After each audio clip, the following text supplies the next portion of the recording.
রাসেল।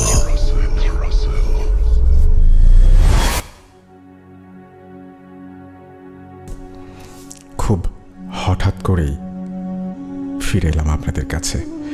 আসলে চারিদিকে যা ঘটছে সব কিছু দেখে শুনে দু চোখের পাতা এক করা ভীষণ কঠিন, তাই ভাবলাম কিছুটা সময় কাটাই আপনাদের সাথে। আমার ভাই বোনেরা যারা হারিয়ে গেল তাদের হারাবার যন্ত্রণা নিয়ে আমি জানি যে আমার মতো আরো অসংখ্য মানুষ কদিন হয়তো দু চোখের পাতা এক করতে পারেননি। শূন্য হয়েছে মায়ের বুক, প্রিয়জনের হাহাকার, আমাদের কারোর মন ভালো নেই। তারপরেও আমি ভাবলাম যে কষ্টটা একা একা বয়ে নিয়ে বেড়াচ্ছিলাম, আপনাদের সাথে এসে যদি কিছু কথা বলি, কিছুটা সময় কাটাই, হয়তো কিছুটা হলেও স্বস্তি পাব। শুরু করছি একদম হঠাৎ করেই, কোনো পরিকল্পনা ছাড়া আজকের এই এপিসোডটি। আমি আসলে বেশি কথা বলবো না, সরাসরি ঘটনায় চলে যাব। আপনারা যারা আছেন তারা নিশ্চয়ই ঘটনা শোনার জন্য এখানে এসেছেন, এবং এখন আসলে অন্য কোনো কথা বা অন্য কোনো কিছু কারো শুনতে ভালো লাগবে না। আমি ঘটনায় চলে যাই। লিখছেন, আসসালামু আলাইকুম রাসেল ভাই, শুরু থেকে শুনে আসছি আপনি ভালোর দলে, তাই আর জিজ্ঞেস করলাম না কেমন আছেন। বেশ অনেক দিন ধরেই আপনাদের সাথে আছি এবং থাকবো ইনশাল্লাহ। এই প্রথম ইমেইল লিখছি, তাই কোনো রকম ভুল হলে ক্ষমা প্রার্থী। আমার নাম তানভীর আহমেদ, ঠিকানা ধোলাইখাল, ঢাকা। কিছু ব্যক্তিগত কারণে বাড়ির ঠিকানাটা দিতে পারলাম না। কথা না বাড়িয়ে সরাসরি ঘটনায় চলে যাচ্ছি। এই ঘটনাটি আমার নানুর বাসায় ঘটে। আমি তখন মাত্র 10ম শ্রেণীতে উত্তীর্ণ হলাম এবং এটি চলতি বছরেই ঘটে। ছুটিতে নানুর বাসায় যেয়ে দেখি নানুর অ্যাপার্টমেন্টে 5টি রুমের মধ্যে একটি ভাড়া দেওয়া হয়েছে। নানাকে জিজ্ঞেস করায় উনি আমার দিকে তাকিয়ে মুচকি হেসে আরবি ভাষায় কি একটা বললেন। নানা দিনদার মানুষও মাঝে মধ্যে এমন দুষ্টুমি করেন, তাই জিনিসটা নিয়ে এত ভাবলাম না। দুপুরে খাবার খাওয়ার সময় হয়ে গেল। একটি মেয়ে এসে খাবার পরিবেশন করলো। মাথায় ঘোমটা দেয়া, চেহারাটা না দেখতে পেয়ে একটু বিরক্ত হলাম। মনের মধ্যে শুধু একটাই চিন্তা, এই মেয়েটাকে। যখন আমার প্লেটে খাবার দিতে আসলো আমি দেখলাম তার ঘোমটা দেয়া, চেহারাটা না দেখতে পেয়ে আমি একটু বিরক্ত হলাম। মনের মধ্যে শুধু একটাই চিন্তা, এই মেয়েটা কে? যখন আমার প্লেটে খাবার দিতে আসলো আমি দেখলাম তার ঘোমটা দেয়া ওড়নার নিচ থেকে বেরিয়ে এলো 2টি হাত। হাত দুটি এত সুন্দর যেন মনে হচ্ছে অপার্থিব কিছু, এবং মনে হচ্ছে অন্য কোনো পৃথিবী থেকে এসে খাবার পরিবেশন করছে। পরে জানতে পারলাম মেয়েটি ভাড়া এসেছে এবং বেকার থাকায় নানুর কাছে কাজ চায়। সেদিনের মতো আর কিছুই হয়নি। মূল সমস্যা শুরু হয় পরের দিন সন্ধ্যায়। আমি খাটে বসে মোবাইল নিয়ে বিজি ছিলাম। মাগরিবের আজান দেওয়ার সাথে সাথেই হঠাৎ করুণ চিৎকার ও প্রাণ ভিক্ষার আর্তনাদ শুনতে পেলাম। কিসের শব্দ? তার তল্লাশি চালাতে গিয়ে দেখি ওই ভাড়াটে মেয়ের রুম থেকে শব্দের সূত্র। কি হয়েছে তা দেখতে আমি দৌড়ে মেয়েটির রুমে যাই। ইতোমধ্যে নানানও দৌড়ে এসে পড়ল। আমরা মেয়েটির রুমে যে দৃশ্য দেখলাম সেটা দেখার জন্য আমরা কেউ প্রস্তুত ছিলাম না। আমরা দেখলাম মেয়েটি আয়নার দিকে তাকিয়ে কারো কাছে মাফ চাচ্ছে এবং সে হাওয়ায় ভাসছে। এই দৃশ্য দেখে আমার নানু অচেতন হয়ে মাটিতে পড়ে যায়। আমি একটু সাহস করে আয়নায় দেখলাম, আমিও আর সাহস ধরে রাখতে পারলাম না। আয়নার মধ্যে কুঁচকুঁচে কালো এক অবয়ব, মুখ থেকে তার রক্ত ঝরছে, চোখ দুটো পুরো কালো। এই দৃশ্য দেখে আমি অচেতন হয়ে মাটিতে পড়ে যাই। পরের দিন দুপুর চোখ খুলে দেখি আশেপাশে প্রতিবেশীরা। হঠাৎ একজন ধমকের সুরে বলে উঠল, আপনারা বাড়িঘর খুলে রেখে কই গেছিলেন? আপনাদের কে যেন এসে অ্যাপার্টমেন্টের সামনে রেখে গেছে। আমি তার কথা শুনে অবাক হয়ে তাকিয়ে রইলাম। বিকেলবেলা নানুরাও স্বাভাবিক অবস্থায় ফিরে এলেন। এত ঘটনার পর আমি আর নিতে না পেরে বেরিয়ে যাই। এখানে বলে রাখা ভালো, আমরা সেই ভাড়াটে মেয়েটার কথা ভুলেই গিয়েছিলাম। সে মেয়েটি বাসায় ছিল না। বের হয়ে আমি ওয়ারি যাচ্ছিলাম। সেখানে সলিমুল্লাহ কলেজের সামনে একটি মাজার আছে। আমি সেই মেয়েটিকে মাজারে দেখতে পাই। তাকে ধরাধরি করে বাসায় নিয়ে আসি। এসেই তার রুমে ঢুকি। আমি তাকে জিজ্ঞেস করি, কাল রাতে কী হয়েছিল? জিজ্ঞেস করায় খুব ভারী এবং পুরুষ কণ্ঠে বলল, তুই জেনে কি করবি? আমাকে এখন ঘুমোতে দে। এটা শুনে আমার রক্ত গরম হয়ে যায়।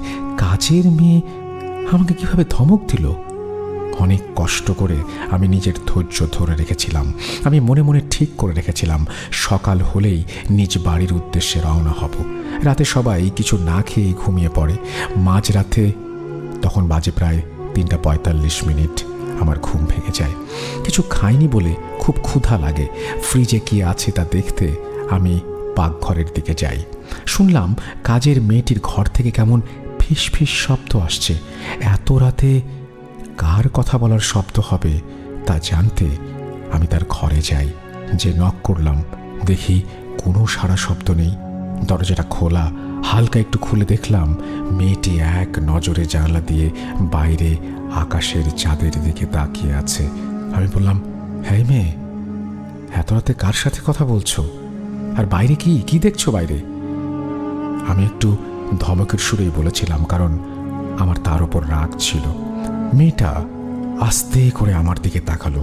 পরক্ষণেই চাঁদের আলো জানলা ভেদ করে তার শরীরের ওপরে পড়ল। দেখলাম সে কুঁচো হয়ে দাঁড়িয়ে আছে, হাত বাঁকানো। চেহারার দিকে তাকালাম, দেখে আমার পায়ের নিচের জমিন সরে গেল। চোখ দুটো কালো, সাদা কোনো অংশ নেই। মুখে বেড়ালের মতো লোম বেরিয়েছে। মাথায় কোনো চুল নেই। কিছু বুঝে ওঠার আগেই জানলার বাইরে থেকে একজনের বড় দুইটি হাত ঢুকলো। হাত দুটো মেয়েটিকে টেনে জানলা দিয়ে বাইরে নিয়ে গেল। বলে রাখা ভালো, জানলাটি থাই গ্লাসের ছিল, কোনো গ্রিল ছিল না। আমি দৌড়ে গেলাম মেয়েটিকে বাঁচানোর জন্য, কিন্তু পারলাম না। দেখলাম বিশাল দানব আকারের এক নেকড়ে, যার মানুষের মতো হাত পা আছে, মেয়েটিকে নিয়ে পাশের বাসার ছাদ টপকিয়ে সেকেন্ডের মধ্যে হাওয়ায় মিলিয়ে গেল। মেয়েটা আমার দিকে সাহায্যের মুখ নিয়ে তাকিয়েছিল। এর মধ্যে কত কিছু হয়ে গেল। আমি চিৎকার করে নানুদের এখানে আসতে বলি। মিনিট 5 পর দেখি কোনো সারা শব্দ নেই। আমি নানুদের রুমে যাই। দেখি সেখানে কেউ নেই। কিছু না ভেবেই আমি তখন দৌড় দেই। আমি ভেবেছিলাম এসব কি হচ্ছে আমার সাথে। ভাবতে ভাবতে কিসের সাথে যেন হোঁচট খেয়ে রাস্তায় পড়ে যাই। হঠাৎ মনে হলো আমি যেন আকাশ থেকে পড়লাম। উঠে গিয়ে দেখি আমি নানুর বাসার গেটে। ভেতরে আমার আম্মুর কান্নার শব্দ আসছে। আমি ঘরের ভেতরে ঢুকেই দেখলাম আমার আম্মু, মামা, দাদা, দাদি ও ছোট মামি সবাই আছে। আমাকে জীবিত অবস্থায় দেখে আমার আম্মু ও সবার যেন প্রাণ ফিরল। আম্মু আমাকে জড়িয়ে ধরে বলল, কোথায় ছিলি বাবা? তোকে অনেক খুঁজেছি। আমি বললাম, খুঁজেছ মানে? পাশে থেকে নানুমণি বলল, আমি নাকি 2 দিন বাসায় ছিলাম না। আমার কাছে এর কোনো ব্যাখ্যা নেই।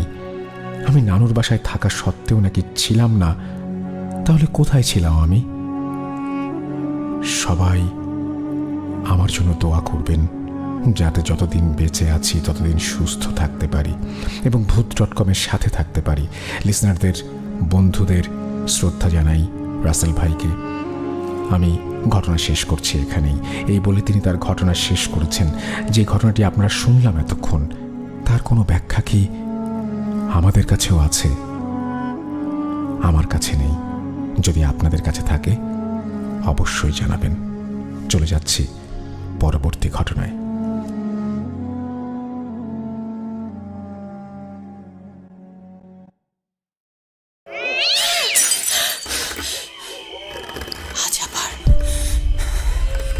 শুনতে পাচ্ছেন শব্দটা? ভয়ের আরেক নাম ভূত.com with Russell।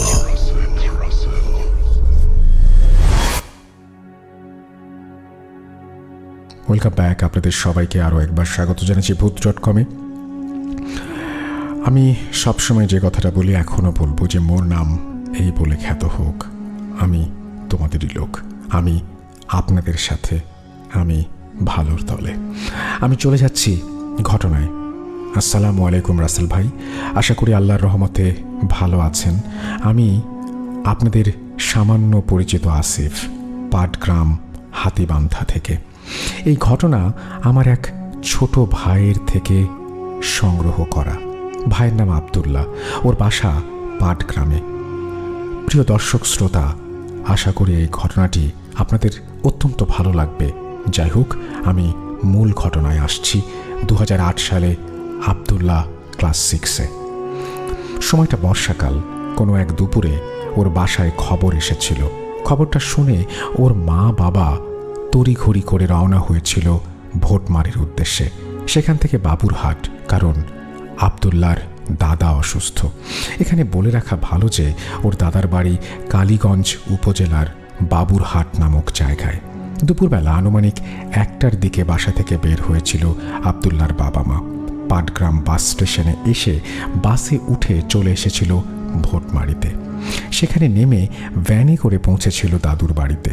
বাস থেকে নেমে যে রাস্তা ধরে যেতে হয় তার পুরোটাই মাটির রাস্তা। বর্ষাকাল হওয়াতে বলা যায় পুরো রাস্তা কর্দমাক্ত। এজন্য বাড়িতে পৌঁছাতে বেশ সময় লেগেছিল 2 ঘন্টার মতো ভ্যানে করে।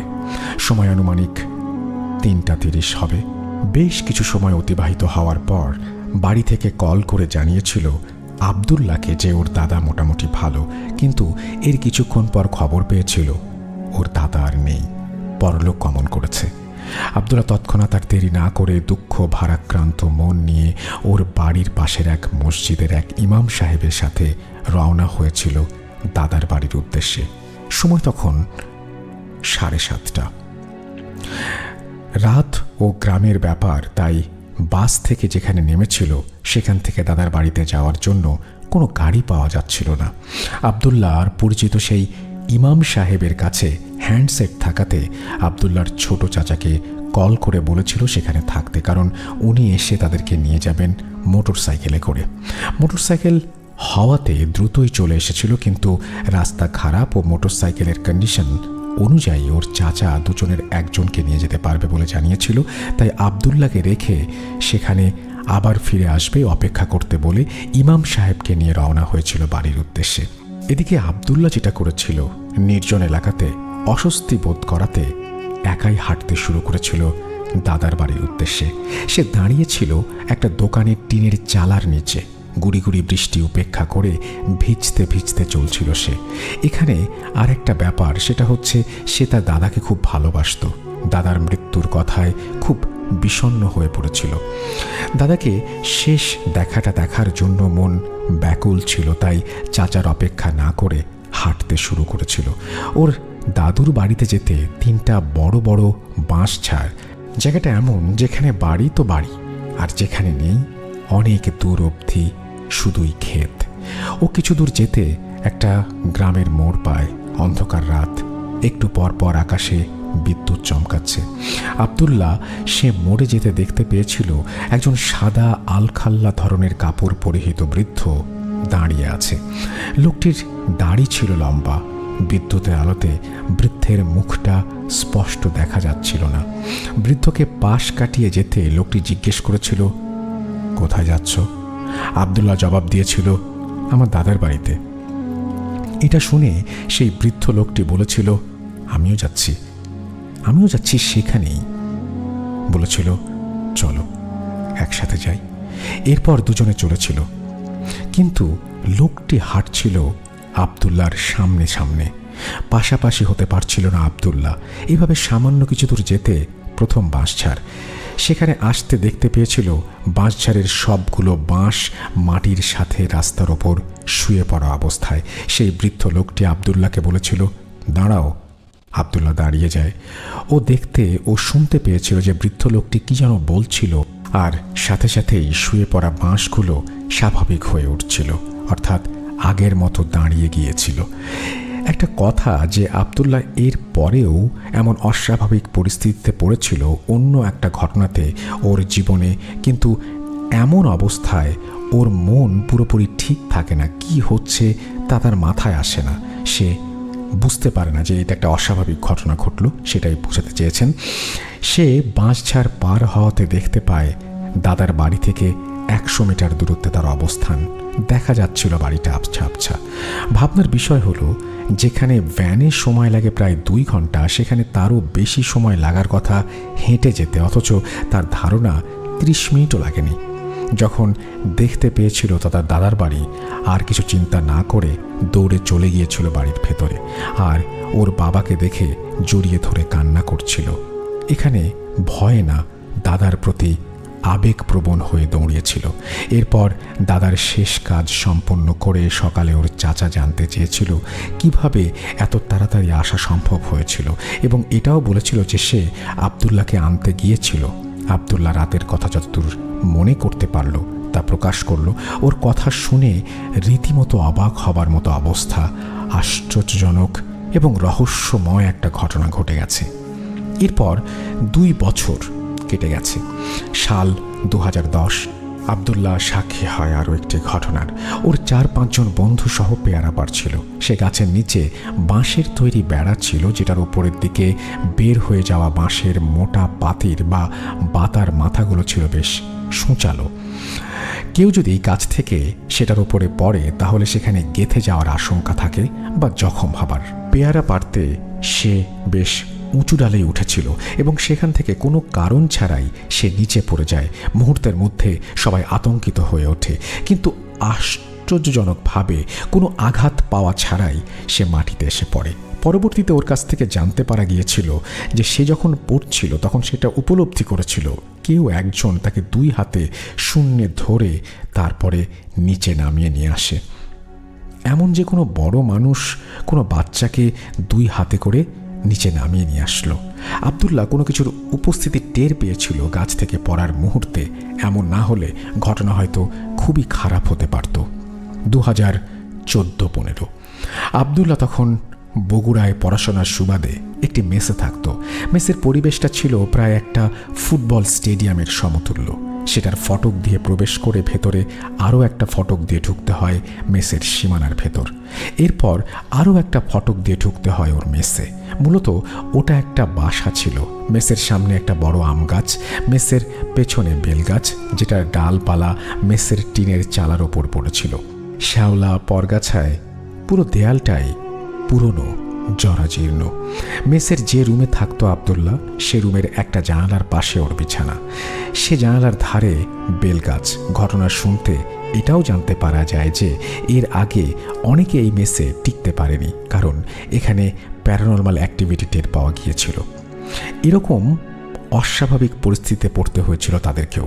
তারপর কেউ গেলে কেউ আসতো হয়তো না জেনে, বা অনেকে জেনেও আসতো, কারণ সে মেসে ভাড়া অনেক কম হতো। যাই হোক, মেসের চালে আর জমিনে রাতে বেল পড়ার শব্দ হতো। অনেকে বেল পড়ার শব্দ পেয়েছে, কিন্তু সকালবেলা যখন যেত বেল তুলতে তখন দেখতো যে সেখানে কিছুই নেই। কোনো দিন একেবারেই কোনো শব্দই পাওয়া যেত না। এর মধ্যে মাঝে মাঝে এমন শব্দ হতো যে কেউ যদি টিনে হেঁটে বেড়ায়, গা ঘেঁষে গেলে যেমন হয় সেই রকম শব্দ। এত কিছুর পরেও আবদুল্লাহ অন্যদের সঙ্গে থাকতো। তারা সেই প্রাচীরের ভেতরে ক্রিকেট খেলতো, কখনো রাতেও খেলতো লাইট জ্বালিয়ে। একদিন দিনের বেলা ক্রিকেট খেলতে বল প্রাচীর টপকায়, বাইরে এক জঙ্গলের ভেতর পড়ে যায় সেই বলটি। বল কুড়াতে দেয়াল টপকিয়ে যায় আবদুল্লাহ। জঙ্গলের পাশে ছিল পরিত্যক্ত টয়লেট। আবদুল্লাহ জঙ্গলের ভেতরে বল খুঁজতে খুঁজতে দেখতে পেয়েছিল সেই পরিত্যক্ত টয়লেটের ভেতর থেকে 2টা বাচ্চা বের হয়ে আসছে। বাচ্চা দুটো এত ছোট ছিল যে তারা হামাগুড়ি দিয়ে বেরিয়ে আসছিল। টয়লেটের ওপর থেকে নিচে নামার যে সিঁড়ি ছিল সেই সিঁড়ি দিয়ে একটা বাচ্চা নেমে এসে আবদুল্লাহ দেখে বল নিয়ে আসে আর হাত বাড়িয়ে বল নিতে বলছিল ভাইয়া এই যে বল। বাচ্চাটা যখন বলছিল ভাইয়া এই যে বল, তখন 2টো বাচ্চাই একসাথে আবদুল্লাহর দিকে খুবই অদ্ভুত দৃষ্টিতে তাকিয়েছিল। আগেই জানিয়েছি যে আবদুল্লাহ এমন অস্বাভাবিক পরিস্থিতিতে পড়লে ওর মাথায় স্বাভাবিক চিন্তা কাজ করে না, একটু ভালো মন্দ চিন্তার বাইরেই থাকে। বাচ্চাটা যখন ওভাবে বল নিয়ে এসেছিল তখন আবদুল্লাহ বল নিতেই এগোচ্ছিল। ঠিক তখন আবদুল্লাহ বুঝতে পেরেছিল ওর বাম দিকে কেউ একজন সাদা কাপড় পরিহিত দাঁড়িয়ে বলেছিল, এই আবদুল্লাহ কই যাও। আবদুল্লাহ স্পষ্ট দেখতে পায় তাকে এবং কিছুক্ষণের মধ্যে জ্ঞান হারায়। জ্ঞান ফেরার পরে সবাই ঘটনা জানতে পারে। ওর মেসে 3টা রুম ছিল, এর মধ্যে একটা একটাতে এক জায়গায় এক বেডে প্রতি রাতে 2টা থেকে 3টার মধ্যে বেডটা কেঁপে উঠত। প্রতি রাতেই যদি বিছানা বা বেড চেঞ্জ করা হতো, অর্থাৎ ওই জায়গায় অন্য কোনো বেড আনা হতো, তবুও প্রতি রাতে ঠিক ওই সময়ে বেড কেঁপে উঠত। অন্য এক রুমে এক বিছানায় যেই থাকতো তাকেই রাতে বোবায় ধরত, অর্থাৎ বিজ্ঞানের ভাষায় যেটাকে স্লিপিং প্যারালাইজড বলা হয়। প্রতি সপ্তাহে 2 থেকে 3 দিন এটা অবশ্যই হতো। আর বাকি যে রুম ছিল একটা, সেটাতে রাতে খুবই খারাপ ধরনের স্বপ্ন দেখাতো। পরবর্তীতে এসবের জন্য মেস মালিক কোনো ব্যবস্থা নিয়েছিল কিনা জানা নেই এখন পর্যন্ত।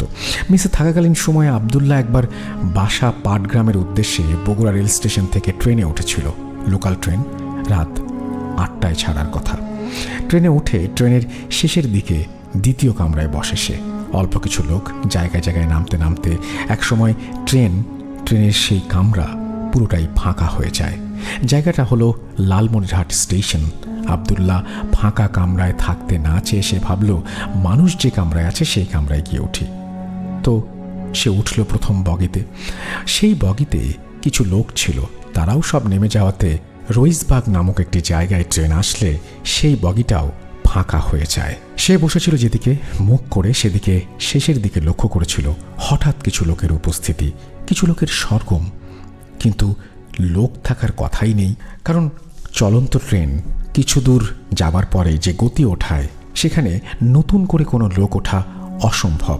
অথচ 3 বা 4 জনকে সে দেখতে পেয়েছিল। গা ছমছমে ব্যাপার একটা, কেউ বসে আর কেউ দাঁড়িয়ে কথা বলছিল। বিষয়টা স্বাভাবিকভাবে নিজের মতো করে নিয়ে বসেছিল সে। একটু পর বুঝতে পেরেছিল ও ছাড়া আর কেউ নেই বগিতে। ট্রেন চলছিল ঠিকঠাক। আবদুল্লাহ আবার কিছু লোকের সরগম শুনতে পায়, বুঝতে পারে, উপলব্ধি করতে পারে। সে সেদিকে তাকাতে চিন্তা করতেই পাশ থেকে একজন সেদিকে তাকাতে নিষেধ করেছিল। কে তাকে নিষেধ করছে সেটা দেখতে আবদুল্লাহ তাকালো। সে দেখতে পেয়েছিল যে তার পাশে বসে আছে, তার হাতের পাশেই, কিন্তু ট্রেনের অন্য দিকে জানালার পাশে বাইরের দিকে বসেছিল সেই বৃদ্ধটি, যাকে এর আগেও সে বিভিন্ন পরিস্থিতিতে দেখেছে। ট্রেনের ভেতরে যে লাইটগুলো সেগুলোর ভোল্টেজ আপ ডাউন করছিল, এজন্য স্পষ্টভাবে সে দেখতে পায়নি সেই বৃদ্ধকে। স্বভাবতই আবদুল্লাহ আর চিন্তা করল না যে কেমন করে সেখানে আসলো। এরপর আবদুল্লাহ তার সাথে থাকা ব্যাগ নিয়ে সেই বৃদ্ধের কাছে বসেছিল। কিছুক্ষণ থাকার পর সেখানে ভালো লাগছিল না তার, এই জন্য সে আগের জায়গায় চলে গিয়ে বসেছিল। জানালার দিকে মুখ করে বাইরে অন্ধকারের দিকে তাকিয়েছিল। চলতে চলতে টের পেয়েছিল সেই বৃদ্ধসহ ওই লোকগুলোর উপস্থিতি আর নেই। কোনো কথা নাই, একদম নিঃশব্দ ট্রেনের ভেতর, সবাই গায়েব। আবারও রক্তহীন করা পরিবেশ। এরপর ট্রেন যখন কালীগঞ্জ নামক স্টেশনে, তখন ওই বগিতে কিছু লোক উঠেছিল। এরপর পাটগ্রামে আসে কোনো সমস্যা ছাড়াই। লোকাল ট্রেন হওয়াতে অনেক রাতে নামতে হয়েছিল স্টেশনে। রাত তখন 1টা-2টা। স্টেশন থেকে বাসায় ফেরার পথে শহরের ভেতরে কিছু বখাটেদের খপ্পরে পড়েছিল এবং টাকা সহ বিভিন্ন কিছু তারা হাতিয়ে নেয়। আবদুল্লাহ তখন বলেছিল, সকাল হলেই খবর পাওয়া যাবে তোমরা কারা।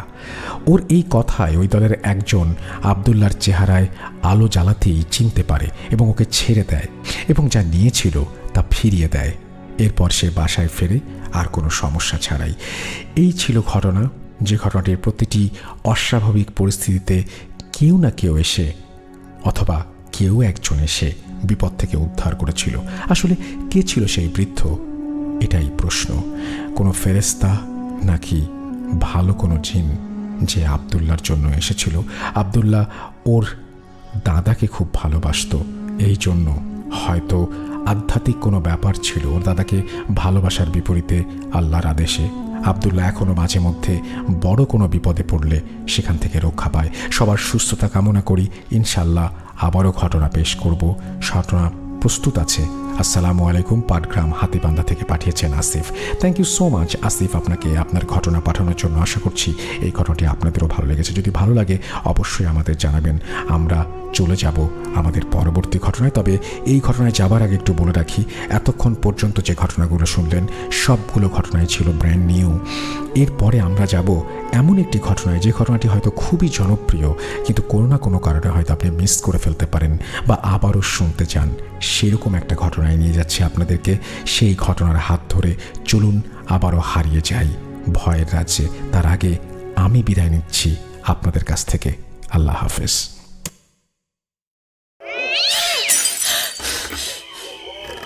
আজ আবার শুনতে পাচ্ছেন শব্দটা? ভয়ের আরেক নাম ভূত.com with Russell।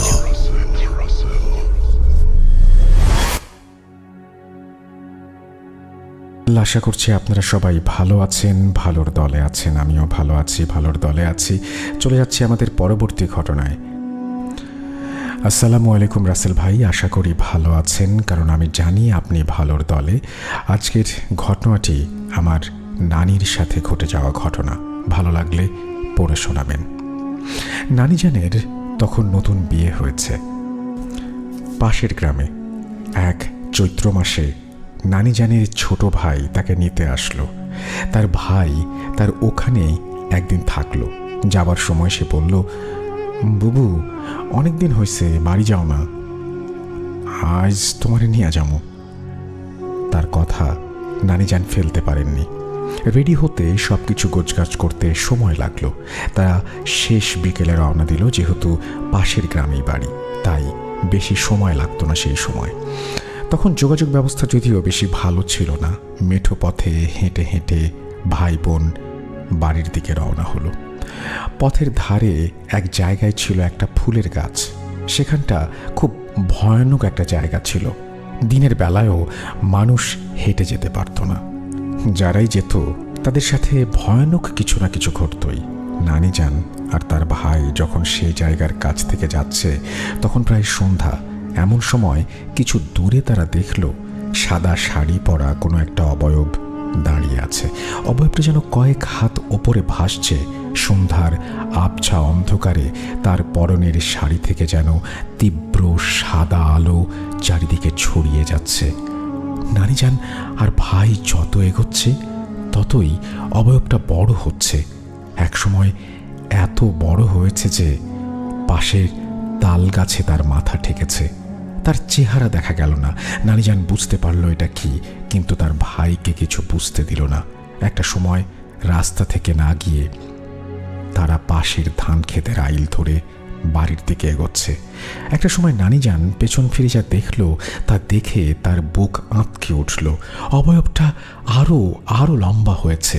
তার চোখ মুখ যেন আগুনের মতো জ্বলছে আক্রোশে। এটা দেখে তিনি আর তার ভাই প্রাণপণে দৌড় দিল। দৌড়াতে দৌড়াতে তারা ক্লান্ত।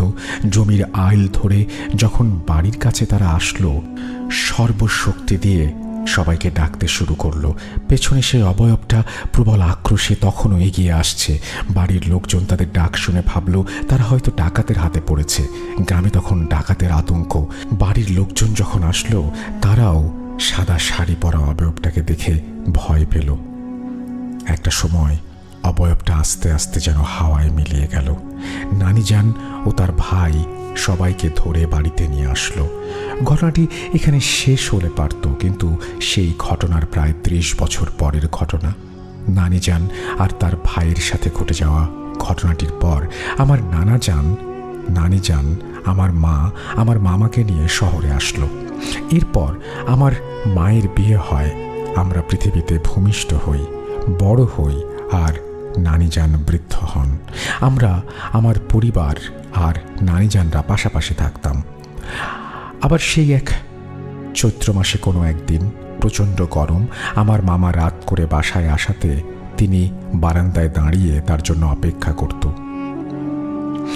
একদিন রাত প্রায় 12টার দিকে বারান্দা থেকে কিছু দূরে তিনি আবার সেই সাদা শাড়ি পরা অবয়বটিকে দেখলেন, কিন্তু নানিজান কিছু বুঝতে পারলেন না।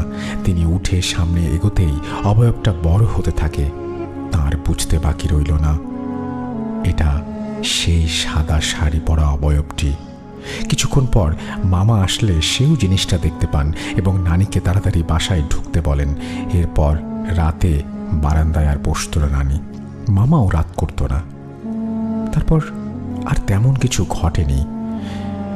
কিন্তু দুটো ঘটনার পরপরই যারা যারা সেই অবয়বটা দেখেছে সবারই বসন্ত হয়েছিল। প্রথমবার আমার নানি যান আর তার ভাইয়ের, আর তাকে যারা সেদিন বাঁচিয়েছিল তাদের সবার, আর দ্বিতীয়বার আমার মামার আর আমার মামার পরিবারের সবার। নানিজান বলে ওই অবয়বটা নাকি গুটি বসন্তের অবয়ব। সাদা শাড়ি পরে সে আসে, যেখানে আসে এই রোগটা সাথে করে নিয়ে আসে, মানুষকে আক্রান্ত করে। এই কথা শুনে আমার জহির রায়হানের 1000 বছর ধরে উপন্যাসের ওলা বিবির কথা মনে পড়ে যায়। সবাই বলতে পারে এটা গ্রাম্য কুসংস্কার, কিন্তু অবয়বটা দেখার পরপরই সবাই আক্রান্ত হলো। এটা কেন হয়েছিল আমার কাছেও একটি রহস্য। এটা সত্যি ঘটনা, ভালো লাগলে পড়ে শোনাবেন সাজিদ বরিশাল থেকে।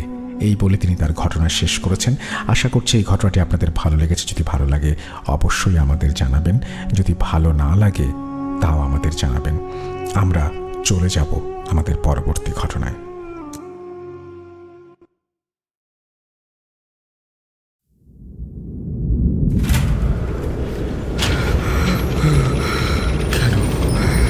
কেন তুমি আসো? আমি শুধু তোমার সাথেই থাকতে চাই। কিভাবে সম্ভব? মৃতদের এই পৃথিবীতে থাকতে নেই। তুমি তুমি চলে যাও, চলে যাও, প্লিজ চলে যাও। সবটাই কি ইলুশন, নাকি অন্য জগতের কেউ কখনো হাজির হয়ে যায় চোখের পলকে? ভূত.com with Russell। Welcome back. Sunday special এপিসোডে আপনাদের সবাইকে স্বাগত জানাচ্ছি। আমি রাসেল। আশা করছি আপনারা সবাই ভালো আছেন, ভালোর দলে আছেন। আমরা পরবর্তী ঘটনায় যাব। মানে আজকের যে ঘটনাটি, পরবর্তী ঘটনা বলতে বলতে সবসময় অভ্যাস হয়ে গেছে। আজকের যে ঘটনাটি সানডে স্পেশালের ঘটনাটিতে যাব। আশা করছি সবাই শুনছেন আমাদেরকে, এবং যাদের শুক্রবার শুনেও মন ভরে না এবং সপ্তাহে আরও একটু বাড়তি কিছু শুনতে চান, তাদের জন্য এই আয়োজন, যে রবিবারেও আমরা আরও একবার ফিরে আসি। তো চলুন কথা না বাড়িয়ে সরাসরি ঘটনায় যাওয়া যাক। আসসালামু আলাইকুম রাসেল ভাই।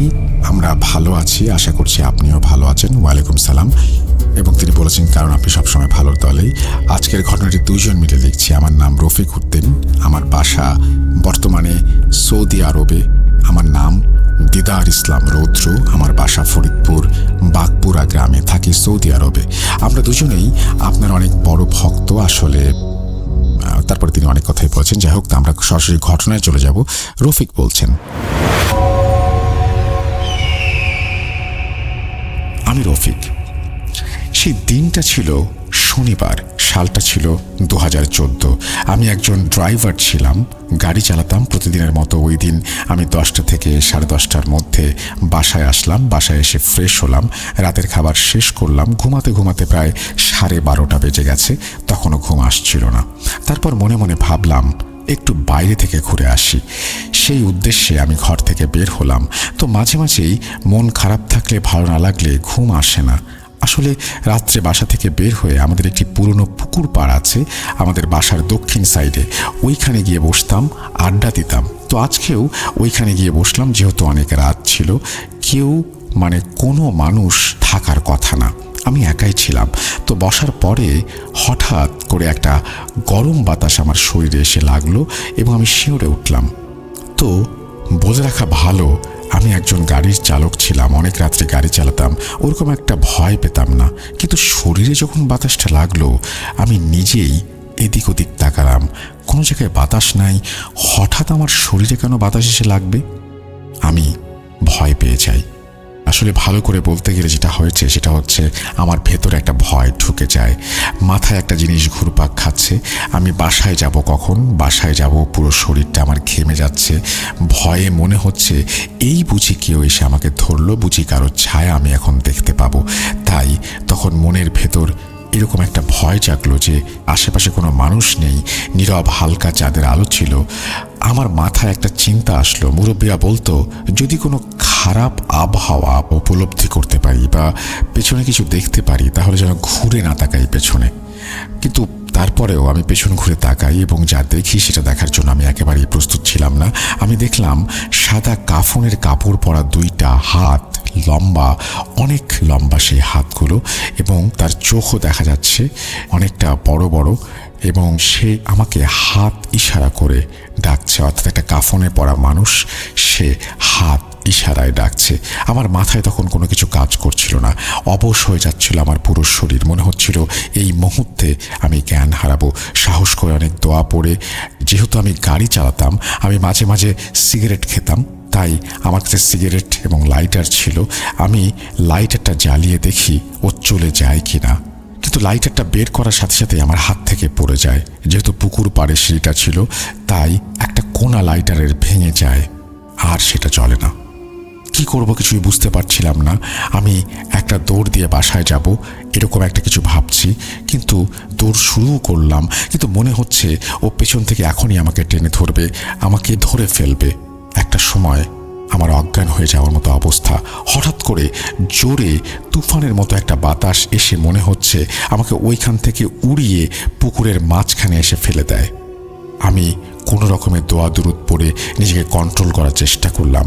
আমি যতই দোয়া পড়ি, ঝনঝন শব্দ এবং চারিদিকটা যেন ভেঙে চুরমার হয়ে যাচ্ছে, এরকম একটা অবস্থার সৃষ্টি হয়। জানি না ওই বাতাস আর ওই শব্দের উৎস কোথা থেকে। অনেক কষ্টে আমি আম্মু আম্মু বলে চিৎকার করে উঠলাম। এক দৌড়ে কোনো রকমে আমি বাসায় পৌঁছে অজ্ঞান হয়ে যাই। তারপরের ঘটনা আমার আর মনে নেই। আমি স্বাভাবিক অবস্থায় ফিরি, তখন সব কিছু আম্মুকে খুলে বলি। তারপর এক তান্ত্রিককে ডাকা হয় এবং সেই তান্ত্রিক আমাকে দেখে এবং ওই পুকুরের পাড়টা দেখে বলল যে ওই দিন যা ঘটেছে সেই পুরো ব্যাপারটারই বর্ণনা তিনি দেন, এবং সেটা শোনার জন্য আমি মোটেও প্রস্তুত ছিলাম না।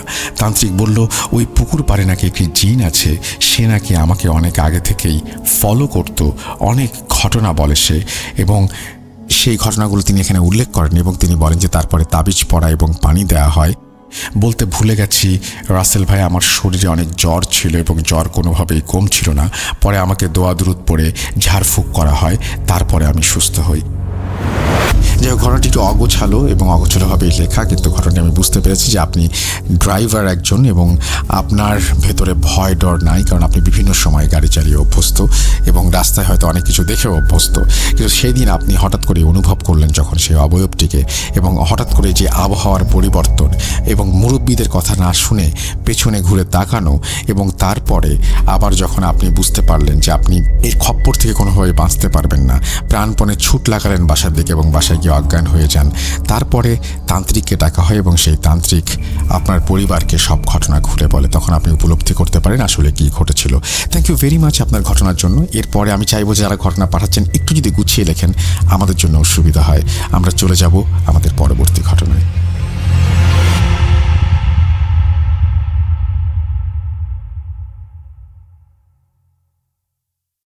আজকেও আশা করছি তার ব্যতিক্রম হবে না। আমরা চেষ্টা করব প্রথম থেকে শেষ পর্যন্ত আপনাদেরকে আনন্দ দিয়ে যেতে। আরও একবার জানিয়ে দিই, আমাদের ইমেল অ্যাড্রেস হচ্ছে russell.bhuth.com@gmail.com। আপনার নাম, ঠিকানা এবং ফোন নাম্বার সহ আপনার জীবনে ঘটে যাওয়া বা আপনার জানা সেরা ঘটনা লিখে পাঠিয়ে দিন আমাদের কাছে।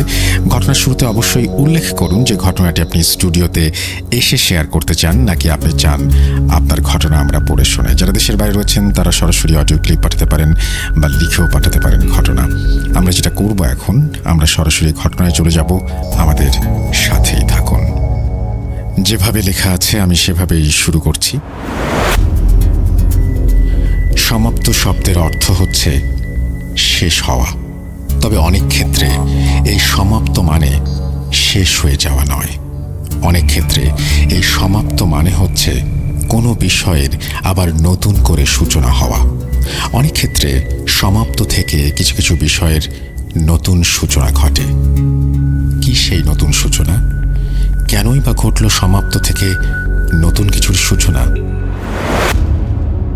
আসসালামু আলাইকুম রাসেল ভাই এবং প্রিয় শ্রোতা বন্ধুরা, কেমন আছেন আপনারা? প্রিয় শ্রোতা বন্ধুরা এবং প্রিয় রাসেল ভাই, আশা করি আল্লাহ তাআলার অশেষ রহমতে সকলেই ভালো আছেন। আমি লাজিম ইয়াসার জিয়াদ আজ আবারও ফিরে আসলাম আপনাদের মাঝে সমাপ্ত থেকে নতুন সূচনা এমন একটি ঘটনা নিয়ে। ঘটনার শুরুর আগে আমি ভাইয়ার কাছে ক্ষমা চেয়ে নিচ্ছি আমার লেখায় অনিচ্ছাকৃত ভুলের জন্য। তো চলুন প্রিয় লিসেনার্স, কথা না বাড়িয়ে সরাসরি চলে যাই ঘটনার গহীনে। প্রিয় লিসেনার্স, আপনাদের নিশ্চয়ই মনে আছে এপিসোড 190 প্রচারিত হওয়া জিন হুজুর নামক ঘটনাটির কথা। সেই ঘটনাটির মাধ্যমে আপনারা জানতে পেরেছিলেন আমি সহ আমার পুরো পরিবার কি এক কঠিন পরিস্থিতির শিকার হয়েছিলাম। বিশেষ করে আমার মার সাথে অনেক সমস্যা হয়েছিল। জিন হুজুরের মাধ্যমে আমরা সেই সমস্যা থেকে পরিত্রাণ পেয়েছিলাম। জিন হুজুর আমার মার 3 দিন রুকাইয়া করেছিলেন। এরপর আমার মা সুস্থ হয়েছিলেন, সেই সাথে পুরো ঘটনাটির সমাপ্তি ঘটিয়েছিলেন। প্রিয় লিসেনার, সত্যি কি সেই ঘটনার সমাপ্তি সেখানে ঘটেছিল? এই প্রশ্নটির উত্তর হচ্ছে না। সেই ঘটনার সমাপ্তি শুধুমাত্র সাময়িক কিছু সময়ের জন্য ঘটেছিল।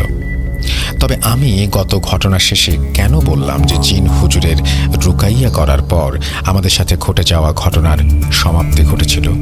কারণ হুজুরের রুকাইয়া করার পর প্রায় 8 মাস আমার সাথে বা আমার পুরো পরিবারের সাথে আর কোনো অস্বাভাবিক ঘটনা ঘটেনি। তাই আমি ধরেই নিয়েছিলাম যে এই ঘটনার সমাপ্তি ঘটেছিল। কিন্তু আমার এই ধারণাকে সম্পূর্ণ ভুল প্রমাণ করে বিগত 3 মাস যাবৎ আমাদের সাথে শুরু হয় আরও নতুন করে কিছু অস্বাভাবিক ঘটনা। প্রিয় লিসেনার্স, এপিসোড 190-এ ঘটনাটি প্রচার হওয়ার পর আপনারা অনেকে আমার কাছে জিন হুজুরের নাম্বার চেয়েছিলেন, কিন্তু আমি সবাইকে জিন হুজুরের নাম্বার দেওয়ার জন্য অস্বীকৃতি জানিয়েছিলাম। আমি সবাইকে বলেছিলাম যে তিনি রুকাইয়া করা ছেড়ে দিয়েছেন। কেন রুকাইয়া করা ছেড়ে দিয়েছেন? এই প্রশ্নটির উত্তর আপনারা এই ঘটনাটির মাধ্যমে জানতে পারবেন।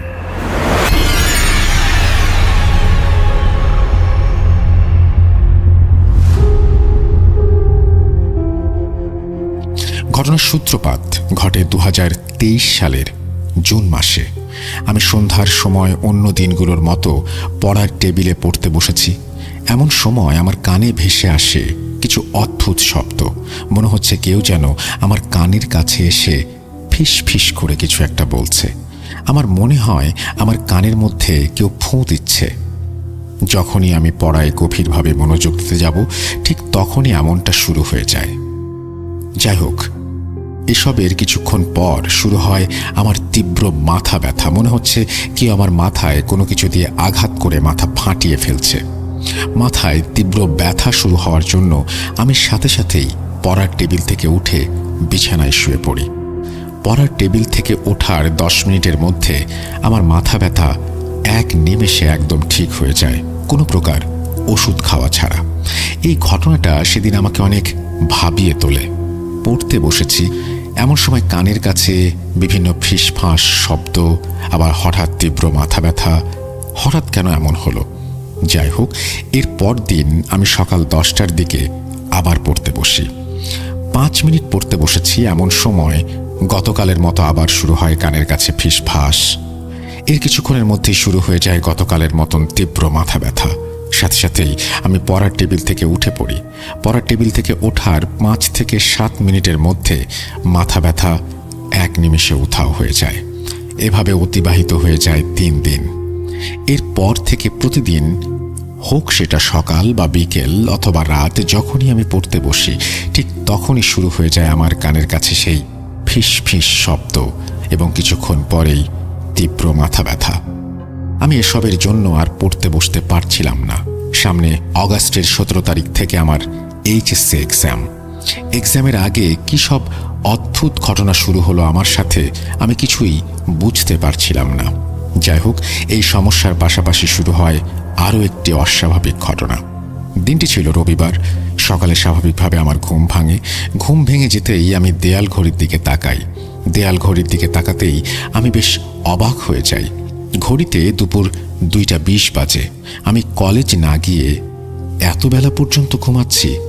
মা আমাকে ঘুম থেকে জাগিয়ে দিল না কেন?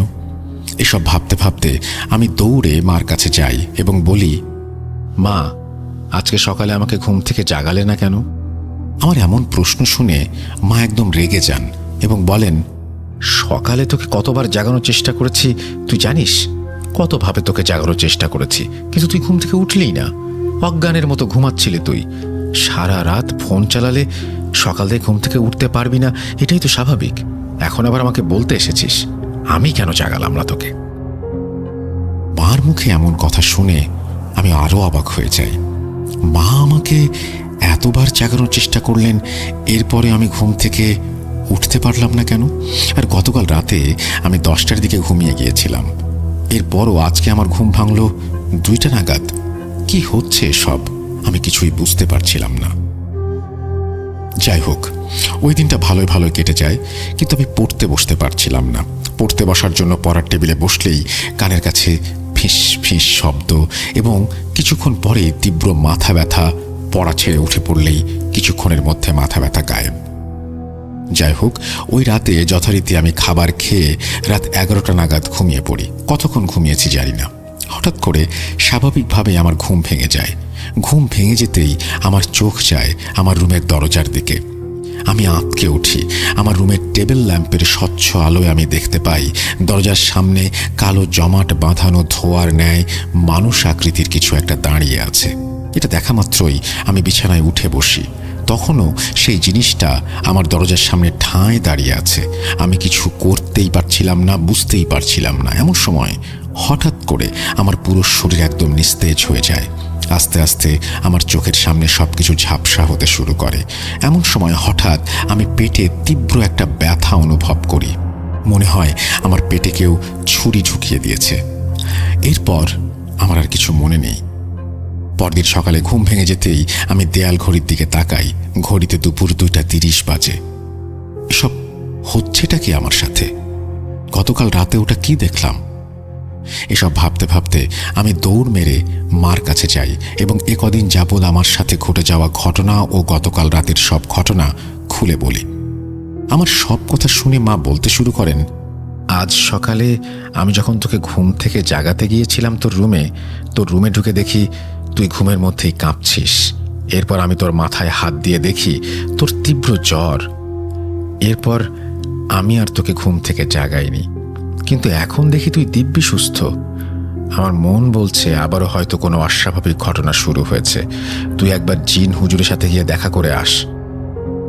এরপর মার কথা মতো আমি জিন হুজুরকে কল করি, কিন্তু তিনি কল রিসিভ করেন না। হুজুরকে ফোনে না পেয়ে ওই দিন আসরের নামাজের সময় হুজুর যে মসজিদে ইমাম, আমি সেই মসজিদে চলে যাই। কিন্তু সেখানে গিয়ে আমি জানতে পারি গত 4 দিন আগে হুজুর মসজিদের দায়িত্ব হঠাৎ করে ছেড়ে দিয়ে চলে গিয়েছেন তার গ্রামের বাড়ি। এই কথা শুনে আমি একদম হতাশ হয়ে বাসায় চলে আসি। বাসায় এসে আমি হুজুরকে অনেকবার কল করি, কিন্তু তিনি আমার কল রিসিভ করেন না। ওই দিন রাতেই ঘটে এক অদ্ভুত ঘটনা। রাতের খাবার খেয়ে রাত 11টা নাগাদ শুয়ে পড়ি। কিছুক্ষণের মধ্যে ঘুমিয়েও যাই। হঠাৎ করেই আমি ঘুমের মধ্যে একটি স্বপ্ন দেখতে শুরু করি। স্বপ্নে আমি দেখতে পাই একটা নির্জন রাস্তা দিয়ে আমি হেঁটে হেঁটে কোথাও যাচ্ছি। হঠাৎ করেই চারিদিকের স্বচ্ছ সূর্যের আলো কালো বর্ণ ধারণ করে চারিদিকে ধোঁয়ার মতো ছড়িয়ে পড়েছে। অন্ধকার ছেয়ে যায় চারপাশটায়। এমন সময় আমি দেখতে পাই আমার চারদিক থেকে 5-6 জন লোক লাফিয়ে লাফিয়ে এগিয়ে আসছে আমার দিকে। হঠাৎ এক নিমিষেই সেই লোকগুলো আমার একদম কাছাকাছি চলে আসে। লোকগুলো আমার কাছাকাছি আসতেই আমি সেই লোকগুলোর চেহারা খেয়াল করি। প্রত্যেকের চোখ, নাক, কান সব অস্বাভাবিক অদ্ভুত আকৃতির। তাদের চেহারাও অন্যরকম। তাদের প্রত্যেকের পরনে খুব অদ্ভুত রকমের কিছু একটা, এবং তাদের শরীরে যদি এমন হয় যে গাছের ছাল দিয়ে কোনো মানুষের পুরো শরীর পেঁচিয়ে দেওয়া হয়েছে, সেই মানুষটাকে দেখতে যেমন লাগবে সেই 5 জন লোকগুলো দেখতে ঠিক তেমনটা। সেই 5 জন লোক আমার কাছাকাছি এসেই খুব বিশ্রীভাবে হাসতে শুরু করে। এদের মধ্যে 2 জন লোক হঠাৎ করে আমার ওপর থুথু নিক্ষেপ করে, আর বাকি 3 জন লোক আমার ওপর বমি করতে শুরু করে। আমি পুরো থুতু আর বমিতে মেখে যাই। এটা দেখা মাত্রই আমার ঘুম ভেঙে যায়। ঘুম ভাঙতেই দেখি আমার পুরো শরীর ঘামে ভিজে গিয়েছে। ওই রাতে এই স্বপ্নটিকে আমি স্বাভাবিকভাবে খারাপ স্বপ্ন মনে করে আবার ঘুমিয়ে পড়ি। এর পর দিন যথারীতি আমার ঘুম ভাঙে দুপুর 2টা নাগাদ। ঘুম ভাঙতেই আমি মার কাছে যাই। মার কাছে যেতেই আমি দেখতে পাই মা মলিন মুখে বসে আছেন। আমাকে দেখেই মা বলে ওঠেন, বাবা তুমি ভালো কোনো হুজুরের খোঁজ করো। কিছুদিন আগে থেকেই আমার মন বিচলিত হচ্ছিল। আমার মন বলছিল বড় কোনো বিপদ আসছে, হয়তো সেই বিপদ চলে এসেছে। কি হয়েছে মা, হঠাৎ এমন কেন বলছো? গতকাল রাতে ফজরের আজানের আগে তোমার বাবা এবং আমি ফজরের সালাত আদায় করার জন্য ঘুম থেকে উঠেছি। এমন সময় আমরা দুজনেই শুনতে পাই তোমার রুম থেকে জোরে জোরে গোঙানির আওয়াজ আসছে। আমি এবং তোমার বাবা দৌড়ে তোমার রুমে যাই। তোমার রুমে প্রবেশ করতে আমি তোমার রুমে লাইট জ্বালিয়ে দেই। লাইট জ্বালাতে আমরা দেখতে পাই ঠিক তোমার মাথার কাছে কালো জমাট বাঁধানো একটা ছায়া ঠায় দাঁড়িয়ে আছে, আর তুমি বিছানায় শুয়ে কাঁপছো এবং গোঙাচ্ছ। এটা দেখা মাত্রই তোমার বাবা উচ্চ স্বরে বিভিন্ন সূরা পড়তে শুরু করেন। তখনও সেই জিনিসটি তোমার মাথার কাছে ঠাঁয়ে দাঁড়িয়ে আছে, এক বিন্দু পরিমাণ নড়চড় নেই জিনিসটির। এমন সময় শুরু হয় আমাদের বাসার পাশের মসজিদে ফজরের আজান। ফজরের আজান শুরু হওয়া মাত্রই সেই জিনিসটি আমাদের চোখের সামনে থেকে অদৃশ্য হয়ে যায়। এরপর আমি তোমার বাবা তোমাকে অনেকবার ঘুম থেকে জাগানোর চেষ্টা করেছি, কিন্তু তুমি ঘুম থেকে ওঠোনি। মার মুখে সব শুনে আমি বেশ চিন্তায় পড়ে যাই। কেন আমার সাথে এমন অস্বাভাবিক ঘটনা ঘটতে শুরু করলো আমি কিছুই বুঝতে পারছিলাম না। যাই হোক, রাতে আমার সাথে এমন সব ঘটনা ঘটছে বিধায় বাবা আমার সাথে আবার ঘুমাবেন বলে মনস্থির করেন। এরপর স্বাভাবিকভাবে রাত 11টা নাগাদ আমি এবং বাবা ঘুমিয়ে পড়ি। হঠাৎ বাবার গোঙানির শব্দে আমার ঘুম ভেঙে যায়। আমার ঘুম ভাঙতেই আমি দেখতে পাই বাবা ঘুমের মধ্যেই গোঙাচ্ছে। এটা দেখে আমি বাবাকে আস্তে আস্তে ঘুম থেকে জাগিয়ে তুলি। ঘুম থেকে জেগে উঠতেই বাবা বলেন, কি ভয়ানক একটা স্বপ্ন দেখলাম। আস্তাগফিরুল্লাহ। কি হয়েছে বাবা, স্বপ্নে তুমি কি দেখেছ? আমার এমন প্রশ্নে বাবা বলতে শুরু করেন, আমি হেঁটে হেঁটে কোথায় যেন যাচ্ছি। এমন সময় হঠাৎ করেই কোথা থেকে আমার সামনে 5 জন লোকের আবির্ভাব হয়। তাদের নাক, কান, মুখ অদ্ভুত আকৃতির। প্রত্যেকের গায়েই কোনো কাপড় নেই। সেই লোকগুলো আমার সামনে এসে খুব বিশ্রীভাবে হাসতে শুরু করে এবং তারপরে একে অপরের শরীরের বিভিন্ন অংশে কামড় দিয়ে মাংস ছিঁড়ে খেতে শুরু করে। এর মধ্যেই তুমি আমাকে ডাক দিলে। আমার ঘুম ভেঙে গেল। বাবার মুখে এইসব স্বপ্ন শুনে আমি গত রাতে স্বপ্নে যে 5 জন লোককে দেখেছিলাম সেই ঘটনা বলি। গতকাল রাতে আমি যে 5 জন লোকে স্বপ্ন দেখেছিলাম, আজকে বাবা তার স্বপ্নে সেই 5 জন লোককে দেখছেন। যাই হোক, পরদিন সকালে আমি আবার জিন হুজুরকে কল করি, কিন্তু তিনি আমার কল রিসিভ করেন না। এভাবে একের পর এক দিন কেটে যেতে থাকে। আমাদের সাথে এসব অস্বাভাবিক ঘটনাগুলো চলমান থাকে। আমি একটা দিনও পড়তে বসতে পারছিলাম না। পড়তে বসার সাথে সাথে আমার তীব্র মাথা ব্যথা শুরু হয়ে যেত। আমার সাথে এইসব ঘটনা শুরু হওয়ার পর থেকে আমি এক দণ্ড কলেজে যেতে পারিনি। আর প্রায় মাঝে মধ্যেই রাতে আমি স্বপ্নে সেই 5 জন অস্বাভাবিক লোকদের স্বপ্ন দেখতাম। সেই লোকগুলো আমাদের স্বপ্নে এসে আমার ওপর অমানবিক অত্যাচার শুরু করত। কোনো একদিন আমি স্বপ্নে দেখতে পেতাম সেই 5 জন লোক আমার শরীরে কামড় দিয়ে আমার শরীর থেকে মাংস ছিঁড়ে খেতে শুরু করেছে। আবার কোনো একদিন স্বপ্নে আমি দেখতে পেতাম সেই লোকগুলো তাদের একে অপরের শরীরে কামড় দিয়ে সেখান থেকে মাংস ছিঁড়ে আমার মুখে পুড়ে দিচ্ছে। এভাবে প্রায় মাঝে মধ্যেই রাতে এমন বাজে বাজে বিভিন্ন স্বপ্ন দেখতে শুরু করি আমি। এসবের জন্য আমি মানসিকভাবে বেশ বিপর্যস্ত হয়ে পড়ি। যাই হোক, এভাবে কেটে যেতে থাকে একের পর এক দিন। দেখতে দেখতে পবিত্র ঈদুল আজহা চলে আসে। ঈদের দিন রাতে ঘটে এক বাজে ঘটনা। ঈদের দিন রাতে স্বাভাবিকভাবেই রাতের খাবার খেয়ে আমি রুমে এসে একা ঘুমিয়ে পড়ি। সেদিন বাবা আমার সাথে ঘুমাননি। একটা সময় ঘুমের মধ্যেই আমি হঠাৎ করে প্রচণ্ড ঠান্ডা অনুভব করায় একটা সময় আমার ঘুম ভেঙে যায়। ঘুম ভেঙে যেতেই আমি ডিম লাইটের আবছা আলোতে দেখতে পাই কালো জমাট বাঁধানো একটা অবয়ব ঠিক আমার মাথার ওপরে ভাসছে। এটা দেখা মাত্রই আমি চমকে উঠি। এর মধ্যে আমি কিছু ভেবে ওঠার আগেই সেই অবয়বটি আমার ওপরে ঝাঁপিয়ে পড়ে। সাথে সাথেই আমার পুরো শরীর পাথরের মতো কঠিন হয়ে যায়। সেই সাথে আস্তে আস্তে আমার চোখ বন্ধ হয়ে আসে। না আমি শরীরের কোনো অংশ নাড়াতে পারছিলাম, না কিছু দেখতে পাচ্ছিলাম। এমন অবস্থায় হঠাৎ করেই আমি আমার মুখ ও নাকের ওপরে প্রচণ্ড চাপ অনুভব করি। মনে হচ্ছে কেউ হাত দিয়ে আমার নাক এবং মুখ চেপে ধরেছে। আমি শ্বাস নিতে পারছিলাম না। আমার দম বন্ধ হয়ে আসার উপক্রম হতে থাকে। আজকের দিনের আলো আমি আর হয়তো দেখতে পাবো না, এমনই মনে হচ্ছিল। হয়তো আজকের রাতটাই আমার শেষ রাত। এমন সময় আমার কানে ভেসে আসতে শুরু করে আয়াতুল কুরসির আয়াত। এরপর আমার আর কিছু মনে নেই। পরদিন আমার জ্ঞান ফিরে আসতেই পুরো শরীরে তীব্র ব্যথা অনুভব করেছিলাম আমি। জ্ঞান ফিরতে আমি দেখতে পাই বাবা এবং মা মলিন মুখে আমার পাশে বসে আছেন। আমার জ্ঞান ফিরতেই বাবা আমাকে উদ্দেশ্য করে বলে ওঠেন, বাবা, তুমি ঠিক আছো? গতকাল রাত আনুমানিক 3টে নাগাদ তোমার গোঙানির শব্দে আমার ঘুম ভেঙে যায়। ঘুম ভেঙে যেতে আমি দৌড়ে তোমার রুমে চলে আসি। তোমার রুমে প্রবেশ করতে আমি লাইট জ্বালিয়ে দেই। লাইট জ্বালাতেই এক ভয়ানক দৃশ্য দেখতে পাই আমি দেখি ভয়ানক কালো লম্বা জমাট বাঁধানো ছায়া ঠিক তোমার শরীরের উপরে ভাসছে। আর একদিকে তুমি বিছানায় শুয়ে ছটফট করছো, ভয়ানকভাবে গোঙাচ্ছ। এটা দেখা মাত্রই আমি উচ্চস্বরে আয়াতুল কুরসি পাঠ করতে শুরু করি। আয়াতুল কুরসি পাঠ করার এক পর্যায়ে সেই অবয়বটি আস্তে আস্তে আমার চোখের সামনে মিলিয়ে যায়। বাবা, কি যে হচ্ছে তোমার সাথে আমি কিছুই বুঝতে পারছিলাম না। বাবার সব কথা শুনে আমি গতকাল রাতে আমার সাথে ঘটে যাওয়া ঘটনা বলে ফেলি। আমিও কিছু ভেবে পাচ্ছিলাম না এসব কি শুরু হলো আমার সাথে। আমি দিন দিন মানসিকভাবে অনেক বিপর্যস্ত হয়ে পড়ছিলাম। আস্তে আস্তে আমার মনে হতে থাকে আমি দিন দিন এক ধাপ করে ধ্বংসের দিকে এগিয়ে যাচ্ছি। যাই হোক, ঈদের 5ম দিন ঘটে আমার সাথে আরেকটি ভয়ানক ঘটনা। ঈদের 5ম দিন সন্ধ্যায় হঠাৎ করে আমার বাবার কাছে খবর আসে আমার বাবা ছোটবেলার একজন খুব কাছের বন্ধু রাজীব আঙ্কেল খুব অসুস্থ, হাসপাতালে ভর্তি। এসব খবর শুনে বাবা মা আমার ছোট ভাইকে সাথে নিয়ে চলে যান রাজীব আঙ্কেলকে দেখতে হাসপাতালে। বাবা মা আমাকেও অনেকবার তাদের সাথে যেতে বলেন, কিন্তু আমি যাইনি। এমনিতেই আমার মন এবং শরীর কোনোটাই ভালো না।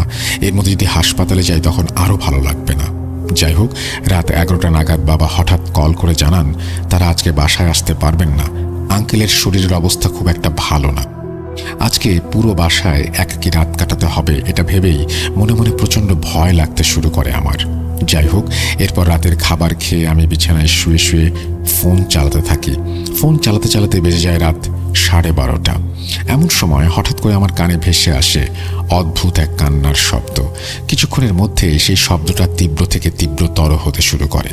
আমি প্রথমে ভাবি এই শব্দটা হয়তো আমার বাসার বাইরে থেকে আসছে, কিন্তু না, শব্দটা তীব্র হতেই আমি খেয়াল করি এই শব্দটা আমার বাবা মার রুম থেকে ভেসে আসছে।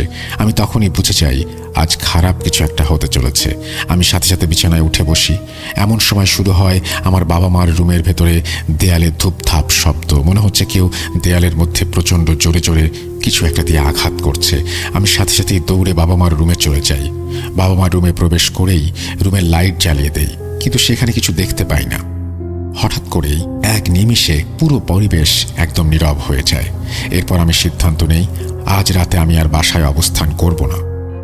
গত ঘটনা, আমি আমার একজন পরিচিত আঙ্কেল তার সাথে চায়ের দোকানে বসে বলেছিলাম আমি সেই চায়ের দোকানে আজ রাতটা কাটিয়ে দেব। যেই ভাবা সেই কাজ। সেই চায়ের দোকানের উদ্দেশ্যে যাবার জন্য আমি বাসার কেচি কেটে তালা লাগিয়ে বাসার উঠোনে মাত্র পা রেখেছি। এমন সময় আমি আমার উঠোনের বাম সাইডে দেখতে পাই মানুষের আকৃতির 3টি অবয়ব দাঁড়িয়ে আছে। তাদের প্রত্যেকের উচ্চতা স্বাভাবিকের থেকে একটু বেশি। তাদের চেহারার দিকে তাকাতেই আমার পুরো শরীর ঠান্ডা হয়ে ভয়ে জমে যায়।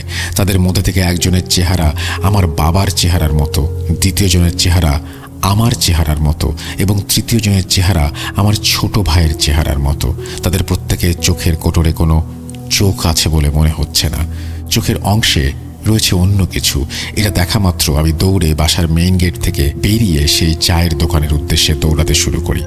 প্রায় মিনিট 7 পর আমি সেই দোকানে পৌঁছে যাই। আমি আমার চোখে বিশ্বাস করতে পারছিলাম না এই সব দৃশ্য। এরপর সারা রাত আমি সেই চায়ের দোকানেই কাটিয়ে দেই। পরদিন সকালে বাবা মা এসে আমাকে কল করেন। এরপর আমি বাসায় যাই।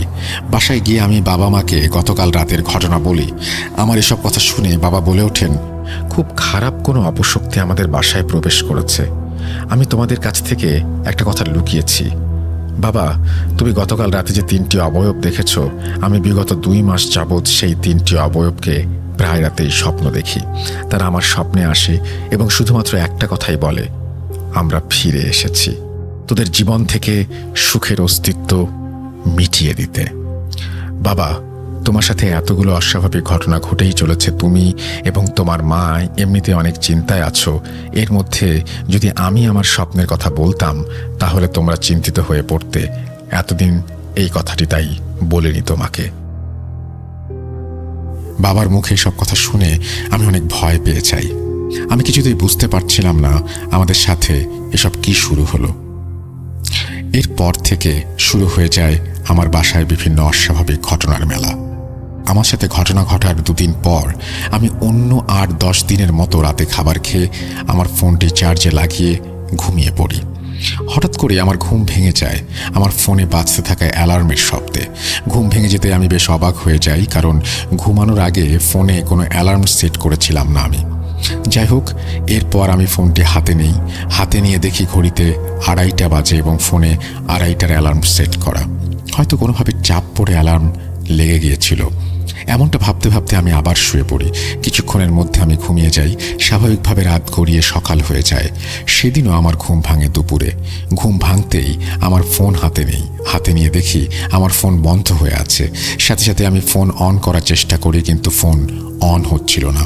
অনেকক্ষণ ফোন করার চেষ্টা করার পর কোনোভাবেই যখন ফল হচ্ছিল না, গতকাল রাতেও তো ফোন একদম ঠিকঠাক কাজ করছিল, সেই ফোন আজকে হঠাৎ কেন বন্ধ হয়ে গেল?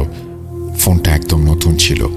4 মাস আগে আমার চাচ্চু সৌদি আরব থেকে আমার জন্য এই ফোন এবং একটি ল্যাপটপ নিয়ে এসেছিলেন। যাই হোক, ফোনটার কি সমস্যা হয়েছে সেটা দেখার জন্য আমি আমার এক পরিচিত ভাইয়ের সার্ভিসিং সেন্টারে যাই ফোনটাকে নিয়ে। এরপর সেই ভাইটি ফোনটি খুলতে শুরু করেন। ফোন খোলার পর সেই ভাইটি বলেন, ভাই, আপনার ফোনের মাদারবোর্ডের যা অবস্থা, মাদারবোর্ডের জায়গায় জায়গায় পুড়ে গিয়েছে, ফোনের ডিসপ্লে নষ্ট হয়ে গিয়েছে। আর ভাই, ফোনটা কি পানিতে পড়ে গিয়েছিল? ফোনের ভেতরে জায়গায় জায়গায় পানি লেগে আছে। দেখেন ফোনের ভেতরে কি অবস্থা। ভাই, এই ফোন যে টাকা দিয়ে রিপেয়ার করাবেন, সেই টাকা দিয়ে নতুন আরেকটি ফোন কেনা যাবে। আমি সেই ভাইয়ের সব কথা শুনে এবং আমার ফোনের ভেতরের অবস্থা দেখে একদম বাকরুদ্ধ হয়ে যাই। গতকাল রাতে যে ফোনটা একদম ঠিকঠাক ছিল, এক রাতের ব্যবধানে সেই ফোনের অবস্থা এমন হলো কিভাবে? আর ফোনের ভিতরে পানি কিভাবে প্রবেশ করলো? মনে এসব প্রশ্নের পাহাড় করতে শুরু করে। আমি কিছুই বুঝতে পারছিলাম না। আমি এসব প্রশ্নের কোনো উত্তর খুঁজে পাচ্ছিলাম না। কি আর করার, আমি নিরুপায় হয়ে চলে আসি বাসায় এসে আমার মাকে সবকিছু জানাই। এসব শুনে মাও বেশ অবাক হয়ে যান। যাই হোক, আমার ফোন নষ্ট হয়ে গিয়েছে এই বিষয়টা আমার বন্ধুদের জানানো দরকার ছিল। এজন্য আমি পড়ার টেবিলে রাখা ল্যাপটপটা অন করার চেষ্টা করি, কিন্তু একই ফোনের মতো ল্যাপটপও অন হচ্ছিল না। সেদিন ভাবি ল্যাপটপে হয়তো চার্জ শেষ হয়ে গেছে। ওই দিন বিকেলে আমি ল্যাপটপ সার্ভিসিং সেন্টারে নিয়ে যাই। এরপর তারা ল্যাপটপের বিভিন্ন পার্টস খুলে দেখার পর আমাকে জানান ল্যাপটপের মাদারবোর্ডের বিভিন্ন জায়গায় পুড়ে গিয়েছে এবং মাদারবোর্ডের ভেতরে পানি ঢুকে পড়েছে। আমার ফোনের যেরকম অবস্থা হয়েছিল, আমার ল্যাপটপের ঠিক একই রকম অবস্থা। একথা শোনার পর আমি বেশ অবাক হয়ে যাই, কারণ একই দিনে 2টা ইলেকট্রনিক ডিভাইস একইভাবে নষ্ট হয়ে যাওয়াটা কি সত্যিই স্বাভাবিক? একদমই না। যাই হোক, এর পরের দিন ঘটে আরও একটা ঘটনা যেটি আরও অস্বাভাবিক। এর পর দিন আমার মা এবং বাবার ফোন নষ্ট হয়ে যায়। ফোন দুটো আমি সার্ভিসিং সেন্টারে নিয়ে যাওয়ার পর সার্ভিসিং সেন্টারের ভাই আমাকে একই রকম কথা বলেন যে আমার ফোনের যেরকম অবস্থা হয়েছিল, এ দুটো ফোনেরও ঠিক একই রকম অবস্থা। 4টি ইলেকট্রনিক ডিভাইস একসাথে নষ্ট হয়ে যাওয়াটা কি সত্যিই স্বাভাবিক? মোটেও স্বাভাবিক নয়। এরপর থেকে শুরু হয় আমাদের বাসায় বিভিন্ন ইলেকট্রনিক ডিভাইস নষ্ট হয়ে যাওয়ার মেলা। আমার মা বাবার ফোন নষ্ট হওয়ার পরের দিন হঠাৎ করে নষ্ট হয়ে যায় আমাদের বাসার 4টা সিসি ক্যামেরা। যাই হোক, আমার বাসার ইলেকট্রিক লাইনে কোনো সমস্যা আছে কিনা সেটা দেখার জন্য আমি পরদিন বাসায় ইলেকট্রিশিয়ান নিয়ে আসি। ইলেকট্রিশিয়ান এসে আমাদের পুরো ইলেকট্রিক লাইন দেখে যায়, কিন্তু সে কোনো প্রকার সমস্যা খুঁজে বের করতে পারে না। আমাদের বাসার ইলেকট্রিক লাইন সম্পূর্ণ ঠিক আছে জানিয়ে সে চলে যায়। যাই হোক, এরপর অস্বাভাবিক ঘটনার পর অতিবাহিত হয়ে যায় 3 দিন। খুব স্বাভাবিকভাবে সেই 3 দিন যায়। 3 দিন পর শুরু হয় আরও একটি অস্বাভাবিক ঘটনা।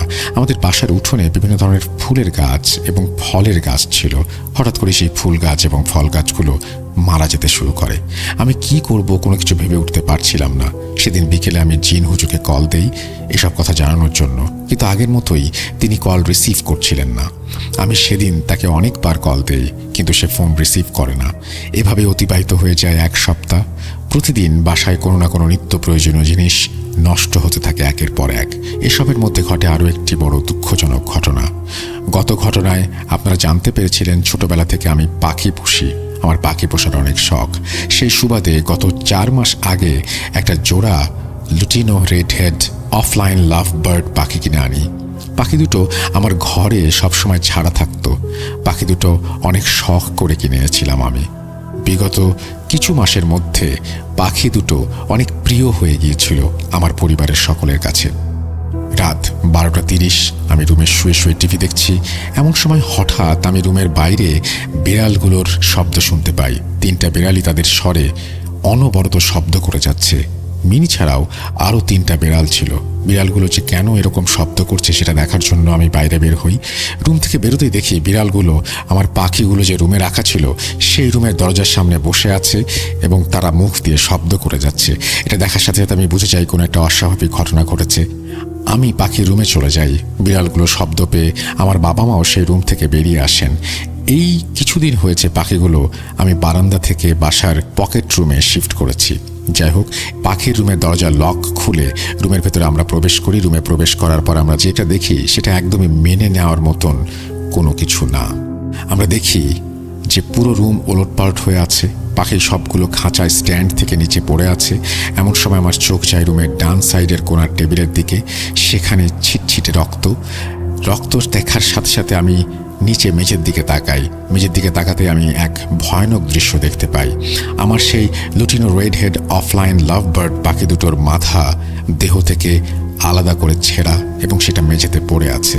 এটা দেখে আমি সাথে সাথে আমার সেই দুটো পাখির খাঁচার দিকে ছুটে যাই। খাঁচার ভেতর দিকে তাকাতেই আমি দেখি খাঁচার ভেতরে পাখি দুটো নিথর দেহ পড়ে আছে, মাথাবিহীন অবস্থায়। আমার সবগুলো পাখি ঠিক আছে, শুধুমাত্র সবচেয়ে প্রিয় পাখি এভাবে পড়ে আছে। সেই শয়তানগুলো গতবার মেরেছে আমার সবচেয়ে প্রিয় বিড়ালকে, আর এইবার তারা আমার সবচেয়ে প্রিয় পাখি দুটোকে মেরে ফেলেছে। এই ঘটনার পর আমি একটা জিনিস খুব ভালোভাবে খেয়াল করি, সেটি হলো শয়তানগুলো আমাদের নিত্য প্রয়োজনীয় বিভিন্ন জিনিস এবং আমাদের সবচেয়ে ভালোবাসার অথবা শখের বিভিন্ন জিনিস একের পর এক ক্ষতিগ্রস্ত করছে। আর তারা এই কথাটাই বাবার স্বপ্নে এসে বারবার বলেছিল, আমাদের সুখের অস্তিত্ব তারা মিটিয়ে দেবে। যাই হোক, এই ঘটনা ঘটার পরের দিন বিকেলে আমার ফোনে একটি কল আসে। কলটি ছিল জিন হুজুরের। কলটা রিসিভ করতে ওই পাশ থেকে হুজুর মলিন কণ্ঠে বলতে শুরু করেন, জিয়াদ, কিছুদিন আগে তুমি আমাকে কল করেছিলে, কিন্তু আমি কলটি রিসিভ করতে পারিনি। আমি জানি তুমি কেন কল করেছিলে। আমি মানসিকভাবে অনেক বিপর্যস্ত। তুমি আজ মাগরিবের নামাজের পর আমার বাসায় এসে আমার সাথে একটু দেখা করে যেও। এই বলে হুজুর তার বাসার ঠিকানা আমাকে দেন। আমি ঠিক আছে বলে কলটি রেখে দেই। এরপর ওই দিন মাগরিবের নামাজের পর আমি হুজুরের বাসায় যাই। হুজুরের বাসায় প্রবেশ করতেই হুজুর আমাকে বসতে বলেন এবং বলতে শুরু করেন, আমি জানি তোমার মনে অনেক প্রশ্ন, আমি এও জানি তোমাদের বাসায় অনেক সমস্যা হচ্ছে। আমি মানসিকভাবে অনেক ভেঙে পড়েছি, এই জন্যই আমি এতদিন কোনো কল রিসিভ করিনি। আমি রুকাইয়া করাও ছেড়ে দিয়েছি। ওরা আমার মেয়েকে মেরে ফেলেছে। হুজুর, কারা আপনার মেয়েকে মেরেছে? তোমার এবং তোমার বাবার ভুলের জন্য যে 3টি জিন তোমাদের ক্ষতি করেছিল, সেই 3টি জিনকে আমি বন্দি করে নদীতে ভাসিয়ে দিয়েছিলাম। কিন্তু আমি জানি না তারা কিভাবে যেন মুক্ত হয়ে গিয়েছিল। মুক্ত হয়েই তারা আমার ক্ষতি করতে এসেছিল, কিন্তু তারা আমার কোনো ক্ষতি করতে পারেনি। এরপর তারা আমার পরিবারের ক্ষতি করতে শুরু করে। আমার মেয়ে কিছুদিন আগে আত্মহত্যা করেছে। ওরা আমার মেয়েকে আত্মহত্যা করিয়েছে, কিন্তু আমি কিছুই করতে পারিনি। আমি যদি এখন তোমাদের কোনো প্রকার সাহায্য করতে চাই তাহলে হিতে বিপরীত হবে, কারণ সেই জিনগুলো আমাকে শুধু বিভ্রান্ত করবে। আমি মানসিকভাবে অনেক ভেঙে পড়েছি, আর সেই জিনগুলো আমার এই অপারগতার সুযোগ কাজে লাগাবে। এই জন্যই আমি তোমার ফোন এতদিন রিসিভ করিনি। আমাকে ক্ষমা করো। এই বলে জিন হুজুর কান্নায় ভেঙে পড়েন। এরপর হুজুরের কাছ থেকে নিরুপায় হয়ে বিদায় নিয়ে আমি বাসায় চলে আসি। বাসায় এসে আমি আমার বাবাকে সব জানাই। এসব শুনে আমার বাবা মা ইন্ডিয়াতে কল করে আমার নানা নানুকে সব ঘটনা জানান। বলে রাখা ভালো, আমার নানার ইন্ডিয়াতে অনেক ভালো পরহেজগার একজন পীর সাহেবের সাথে পরিচয় আছে। সেই পীর সাহেবের থেকে যদি আমাদের সাথে ঘটতে থাকা এই সমস্যার কোনো সমাধান পাওয়া যায়, এই জন্যই আমার মা নানা নানুকে সব বিষয় জানান। যাই হোক, এর পরদিন নানা সেই পীর সাহেবকে আমাদের সাথে ঘটে যাওয়া সব বিষয় জানান। সেই পীর সাহেব নানাকে আর 1 সপ্তাহ পর তার কাছে যেতে বলেন। সেদিন তিনি এর সমাধান জানাবেন। এরপর দেখতে দেখতে 1 সপ্তাহ গড়িয়ে যায়। বলতে রাখা ভালো, আমাদের বাসার সিসি ক্যামেরাগুলো নষ্ট হওয়ার পর দিনই আবার বাসায় সিসি ক্যামেরা লাগানো হয়েছিল। এই 1 সপ্তাহের মধ্যে প্রতি রাতেই আমাদের বাসার সিসি ক্যামেরা ফুটেজে আমরা দেখতে পাই একটি সাদা ছায়া উঠোনের চারদিকে ঘোরাফেরা করে। আর আমার সাথে ঘটতে থাকা অস্বাভাবিক ঘটনাগুলো চলমান থাকে 1 সপ্তাহে। যাই হোক, আমার নানা আবার সেই পীর সাহেবের কাছে যান। নানা পীর সাহেবের কাছে গিয়ে আমার বাবার ফোনে কল করেন এবং বলেন পীর সাহেব আমাদের সবার সাথে কথা বলবেন। ওপাশ থেকে পীর সাহেব বলতে শুরু করেন, আসসালামু আলাইকুম। আমি আপনাদের সকলের সমস্যার কথা শুনেছি। আমি আমার ছাত্রজিনদের দ্বারা খোঁজ নিয়ে জানতে পেরেছি এর আগে যে হুজুর আপনাদের সমস্যার সমাধানের জন্য কাজ করেছিলেন তিনি অনেক ভালোভাবেই তার কাজ সম্পূর্ণ করেছিলেন, কিন্তু তিনি একটি ভুল করে ফেলেছিলেন। সেই 3 জন জিনকে তিনি একটি লোহার পাত্রে বন্দী করে নদীতে ভাসিয়ে দিয়েছিলেন। এখানেই তিনি বড় ভুলটি করেন। সেই 3টি জিনকে মেরে ফেলা উচিত ছিল। সেই 3টি জিন সিলাত জাতীয় সবচেয়ে নিকৃষ্ট জিন। সেই জিনগুলো এক মহিলা কবিরাজের দাস। সেই মহিলা কবিরাজের কালো জাদু এর মূল শক্তি হচ্ছে এই 3টি জিন। হুজুর সেই 3টি জিনকে বন্দী করে ফেলার ফলে সেই মহিলা কবিরাজের কালো জাদুর সকল কাজ বন্ধ হয়ে যায় এবং নষ্ট হয়ে যায়। যখন এই বিষয়গুলো কবিরাজ জানতে পারে, সে তখন সেই 3টি জিনকে মুক্ত করার উদ্দেশ্যে তার অনুগত অন্য জিনগুলোকে কাজে লাগিয়ে দেয়। কোনো জিনের বন্দী কোনো জিনকে মুক্ত করার ক্ষমতা নেই। যে কোনো মানুষ অথবা যেই 3টি জিনকে বন্দী করেছে সেই শুধুমাত্র জিনগুলোকে মুক্ত করতে পারবে। সেই মহিলা কবিরাজের অনুগত জিনগুলোকে অপেক্ষা করতে বলে। একদিন তারা একটি সুযোগ পায়। তারা সেই সুযোগ কাজে লাগিয়ে একজন জেলের যখন মাছ ধরার উদ্দেশ্যে নদীতে জাল ফেলার কথা, সেই জালে সেই জিনগুলো সেই 3টি জিনকে যে পাত্রে বন্দী করে রাখা হয়েছিল সেই পাত্রটি উঠিয়ে দেয়। আর যখনই সেই জেলে সেই পাত্রের ভেতরে কি আছে তা দেখার জন্য পাত্রটি খুলে ফেলে, সেই সময় জিনগুলো মুক্ত হয়ে যায়। মুক্ত হয়ে সেই জিনগুলো সেই হুজুরের ক্ষতি করার চেষ্টা করে, কিন্তু তারা সেটি করতে পারে না। এরপর সেই জিনগুলো সেই হুজুরের মেয়েকে আত্মহত্যা করিয়ে মেরে ফেলে। এরপর তারা আপনাদের ক্ষতি করার চেষ্টা করে। আপনারা চিন্তা করবেন না, আপনাদের সব সমস্যার সমাধান আল্লাহ তাআলা চাইলে হবে। আমার এক ছাত্র জিন আপনাদের পরিবারের যে কোনো একজনের সাথে আজ রাতে দেখা করবে। আমার ছাত্র জিনকে দিয়ে আমি কিছু জিনিস পাঠিয়ে দেব আজ। 2টো তাবিজ, গোলাপ ফুলের পাপড়ি ডুবানো একটি পানি পড়া কাচের বোতলে, একটি দোয়া লিখিত কাগজ এবং একটি সাদা পাথর। 2টো তাবিজের মধ্যে একটি আপনারা আপনাদের উঠোনের ডান দিকে পুঁতে দেবেন আর অন্য তাবিজটি উঠোনের বাম দিকে পুঁতে দেবেন। গোলাপ ফুলের পাপড়ি ডোবানো পানি পড়া অল্প করে কোনো পাত্রে নিয়ে সেই পানির সাথে ভালোভাবে মিশিয়ে 3 দিন পুরো বাসায় ছিটিয়ে দেবেন। আর দোয়া লিখিত কাগজ এবং সাদা পাথর বসানো যে কোনো পবিত্র স্থানে রেখে দিয়ে আসবেন। ইনশাআল্লাহ সেই জিনগুলো আপনাদের কোনো ক্ষতি করতে পারবে না। আর হ্যাঁ, আরেকটা কথা, তোমার সাথে যে সমস্যাগুলো, সেই সমস্যাগুলো সম্পূর্ণ ভিন্ন কিছু কারণে হচ্ছে। তোমার সমস্যাগুলো এই 3টি জিনদের দ্বারা হচ্ছে না।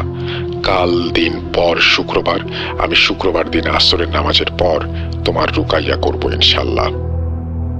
পীর সাহেবের কথা শেষ হলে আমাকে উদ্দেশ্য করে শেষ কথাগুলো তিনি বলেন। এরপর পীর সাহেব কলটি কেটে দেন। পীর সাহেব শেষে আমাকে উদ্দেশ্য করে কথা বলার মানে আমি বুঝতে পারি না। আমার সাথে ঘটে যাওয়া এতগুলো সমস্যা যদি এই জিনগুলো ঘটিয়ে থাকে, তাহলে আমার সাথে এতগুলো সমস্যা কেন হচ্ছে? মনে এমন নানা ধরনের প্রশ্নের পাহাড় করে উঠতে থাকে, কিন্তু আমি কোনো প্রশ্নেরই উত্তর খুঁজে পাই না। যাই হোক, ওই দিন রাতে বাবা রাত 9টা নাগাদ বাসা থেকে বের হয়ে যান। 2-3 মিনিটের মধ্যেই বাবা আবার বাসায় ফিরে আসেন। বাবা যখন বাসায় ফিরে আসেন, আমি তখন দেখতে পাই তার হাতে সাদা রঙের একটি কাপড়ের ব্যাগ। বাবা, এটা কিসের ব্যাগ? আমার এই প্রশ্নের উত্তরে বাবা বলেন, আমি বাসার থেকে বের হয়ে ফোনের ফ্ল্যাশ লাইট জ্বালিয়ে আমাদের বাসার সামনে থাকা বাঁশ বাগানের ভেতর দিয়ে হেঁটে যাচ্ছি। এমন সময় আমার পেছন থেকে একজন সালাম দেয়। সালামের শব্দ শুনে আমি সাথে সাথে পেছনের দিকে তাকাই। আমি দেখতে পাই একজন অতি সুদর্শন যুবক দাঁড়িয়ে আছে। আমি কিছু বলে ওঠার আগেই সেই যুবকটি বলে ওঠে, আপনারা চিন্তা করবেন না, আপনাদের সকল সমস্যা আল্লাহ তাআলার ইচ্ছায় ঠিক হয়ে যাবে। আমার ওস্তাদ আমাকে এখানে পাঠিয়েছেন আপনাদের কিছু জিনিস দেওয়ার উদ্দেশ্যে। এই যে নেন, আজ রাতে বাসা থেকে বের হবেন না। এই বলে সেই যুবকটি আমাকে এই ব্যাগটি ধরিয়ে দেয়। বাঁশবাগানের অন্ধকার অংশের দিকে হেঁটে যেতে যেতে একসময় মিলিয়ে যায়। এরপর আমি তাড়াতাড়ি করে বাসায় চলে আসি। এরপর আমি এবং বাবা মিলে সেই ব্যাগটি খুলে সেখানে দুটো তাবিজ, গোলাপ ফুলের পাপড়ি ডোবানো পড়া পানি, একটি কাচের বোতলে একটা দোয়া লিখিত কাগজ ও একটি সাদা পাথর দেখতে পাই। এরপর পীর সাহেবের কথা মতো দুটো তাবিজ আমরা বাসার উঠোনের ডান পাশে এবং বাম পাশে পুঁতে দেই। পড়া পানি পুরো বাসায় ছিটিয়ে দেই এবং দোয়া লিখিত কাগজ ও সাদা পাথর আলমারিতে ভালোভাবে রেখে দেই। এভাবে দেখতে দেখতে কেটে যায় একদিন।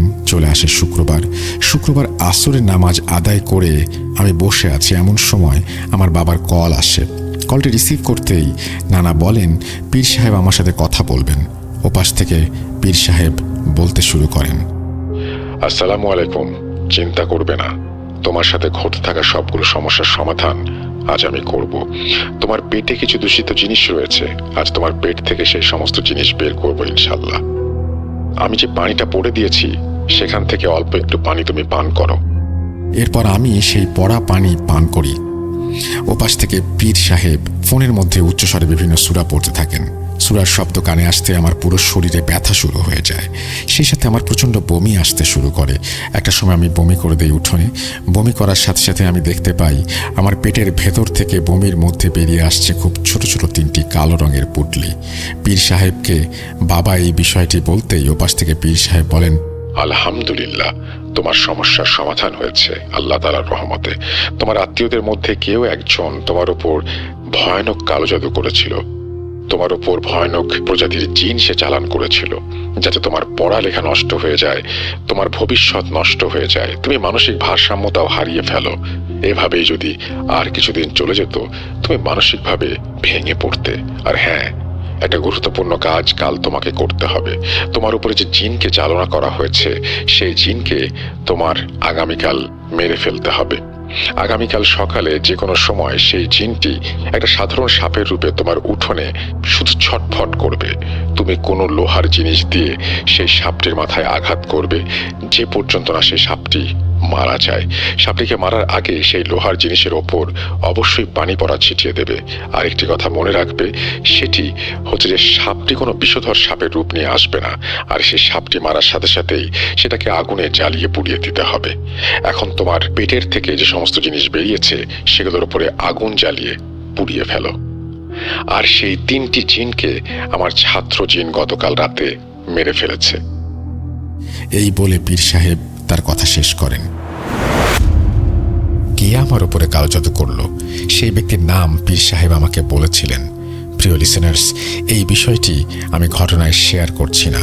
আমি আন্তরিকভাবে দুঃখিত। আমার বমি হওয়ার পর থেকে নিজেকে অনেক হালকা লাগতে শুরু করে। যাই হোক, এর পর দিন সকাল 10টা নাগাদ আমি উঠোনে বসে পড়েছিলাম। এমন সময় আমি দেখতে পাই একটি সাদা সাপ কোথা থেকে যেন বের হয়ে এসেছে আমাদের উঠোনে, মাঝখানে শুধু ছটফট করছে। আমি তাকে দেখা মাত্রই লোহার একটি রড নিয়ে আসি এবং সেই লোহার রডে পীর সাহেবের পড়া পানি ছিটিয়ে সেটি দিয়ে সেই সাপটির মাথায় আঘাত করি। সেই সাপটিকে মেরে ফেলি এবং আগুনে পুড়িয়ে ফেলি। এরপর থেকে আমার বা আমার পরিবারের সাথে এখন পর্যন্ত কোনো সমস্যা হয়নি। তবে এই বছর এইচএসসি এক্সাম আমি দিতে পারিনি। আমার সাথে এমন ঘটনা ঘটার পর থেকে আমি মানসিকভাবে অনেক ভেঙে পড়েছিলাম, যার ফলে এবছর আমি পরীক্ষায় অংশগ্রহণই করতে পারিনি। যদি করতাম তাহলে হয়তো আশানুরূপ ফল পেতাম না। প্রিয় লিসেনার্স, আমার এবং আমার পরিবারের জন্য দোয়া করবেন। পরিশেষে একটি কথাই বলতে চাই, প্রিয় লিসেনার্স, বিশ্বাস করা বা না করা সম্পূর্ণ আপনাদের ওপর। ভাইয়াকে অনেক অনেক ধন্যবাদ আমার এই ঘটনাটি সময় নিয়ে পড়ার জন্য। দেখতে দেখতে ভূত.com-এর 200তম এপিসোড পূর্ণ হয়ে গেল। ভূত.com এমনভাবে এগিয়ে যাক, আল্লাহ তাআলা কাছে এই প্রার্থনা করি। প্রিয় লিসেনার্স, আপনারা সবসময় এভাবেই ভৌতিক আনন্দ পেতে থাকুন ভূত.com-এর পাশে থেকে। আমি লাজিম ইয়াসার জিয়াদ আজ এখানেই বিদায় নিচ্ছি। খুব তাড়াতাড়ি ফিরে আসবো একজন ব্ল্যাক ম্যাজিশিয়ানের জীবনের করুণ পরিণতির ঘটনা নিয়ে। প্রিয় লিসেনার্স, সেই পর্যন্ত সবাই ভালো থাকুন, সুস্থ থাকুন। মোস্ট ইম্পর্টেন্টলি ভূত.com-এর সাথে থাকুন। আল্লাহ হাফেজ। আসসালামু আলাইকুম। ওয়ালাইকুম সালাম। আশা করছি জিয়াদের এই ঘটনাটি আপনাদের ভালো লেগেছে। যদি ভালো লাগে অবশ্যই আমাকে জানাবেন, ভালো না লাগলেও জানাবেন। জিয়াদের কাছে আমার প্রশ্ন হচ্ছে যে আপনি এত বেশি ভয় পাচ্ছিলেন, আপনাদের বাসায় অস্বাভাবিক ঘটনা ঘটছিল, তারপরেও আপনার বাবা মা আপনার পুরো পরিবার কেন সেদিন হসপিটালে থাকলো, সেই ব্যাপারটা আরেকটু যদি ক্লিয়ার করে বলতেন। কারণ কোনো একজন তো চলে আসা উচিত ছিল, কারণ আপনি বাসায় একা, এরকম একটা পরিস্থিতিতে আপনাকে রেখে হসপিটালে থাকাটা খুব অস্বাভাবিক। এই জিনিসটা আমার কাছে একটু অন্যরকম লেগেছে। আর একটা জিনিস যেটা লেগেছে সেটা আমি ভুলে গেলাম, কোনো একটা জিনিস আমার কাছে একটু অন্যরকম লেগেছিল। যাই হোক, অনেক ধন্যবাদ আপনাকে আমাদের সঙ্গে থাকার জন্য এবং আমাদেরকে এইভাবে আনন্দ দেওয়ার জন্য এবং আমাদেরকে ঘটনা রেগুলার পাঠানোর জন্য। আপনার পরবর্তী ঘটনার অপেক্ষায় রইলাম। আশা করছি সেই ঘটনাটিও দ্রুতই পেয়ে যাব। যদি পাই তাহলে তো খুব ভালো হয়। আমরা চলে যাব আমাদের পরবর্তী ঘটনায়।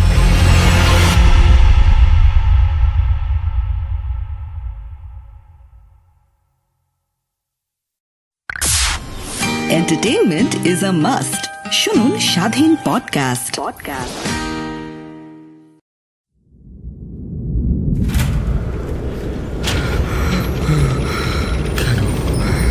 কেন তুমি আসো? আমি শুধু তোমার সাথেই থাকতে চাই। কিভাবে সম্ভব? মৃতদের এই পৃথিবীতে থাকতে নেই। তুমি তুমি চলে যাও, চলে যাও, প্লিজ চলে যাও।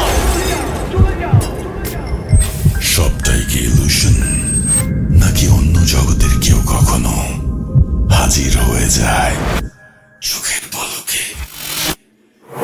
ভূত.com with Russell। Welcome back. আপনাদের সবাইকে আরও একবার স্বাগত জানাচ্ছি। আমি রাসেল। আশা করছি আপনারা সবাই ভালো আছেন, ভালোর দলে আছেন। আর এই মুহূর্তে কোনো কথা না বলে আমরা সরাসরি চলে যাব একটা অডিও ক্লিপে। এবং অডিও ক্লিপ খুবই স্পেশাল হয় আমার মনে হয়। অডিও ক্লিপে আমি কয়েক সপ্তাহ ধরে বলছি, আমি জানি না এখনও পর্যন্ত আপনারা আমাকে কবে ঘটনা পাঠাবেন। যারা অডিও ক্লিপ অনেকদিন ধরে পাঠাচ্ছেন না তাদেরকে আমি বলছি যে আপনারা please please please audio clip দ্রুত পাঠিয়ে দিন, খুব দ্রুত। এটা আমাদের জন্য তাহলে অনেক বেশি ভালো হবে। আমরা চলে যাব আমাদের পরবর্তী ঘটনায়, সাথেই থাকুন আমাদের।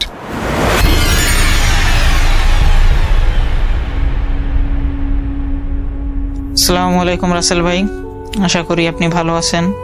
আমি মোহাম্মদ জাকারি ইসলাম বরিশালের বাকেরগঞ্জ থেকে বলতেছিলাম, বরিশাল ভূত.com ফ্যান ক্লাবের একজন মডারেটর।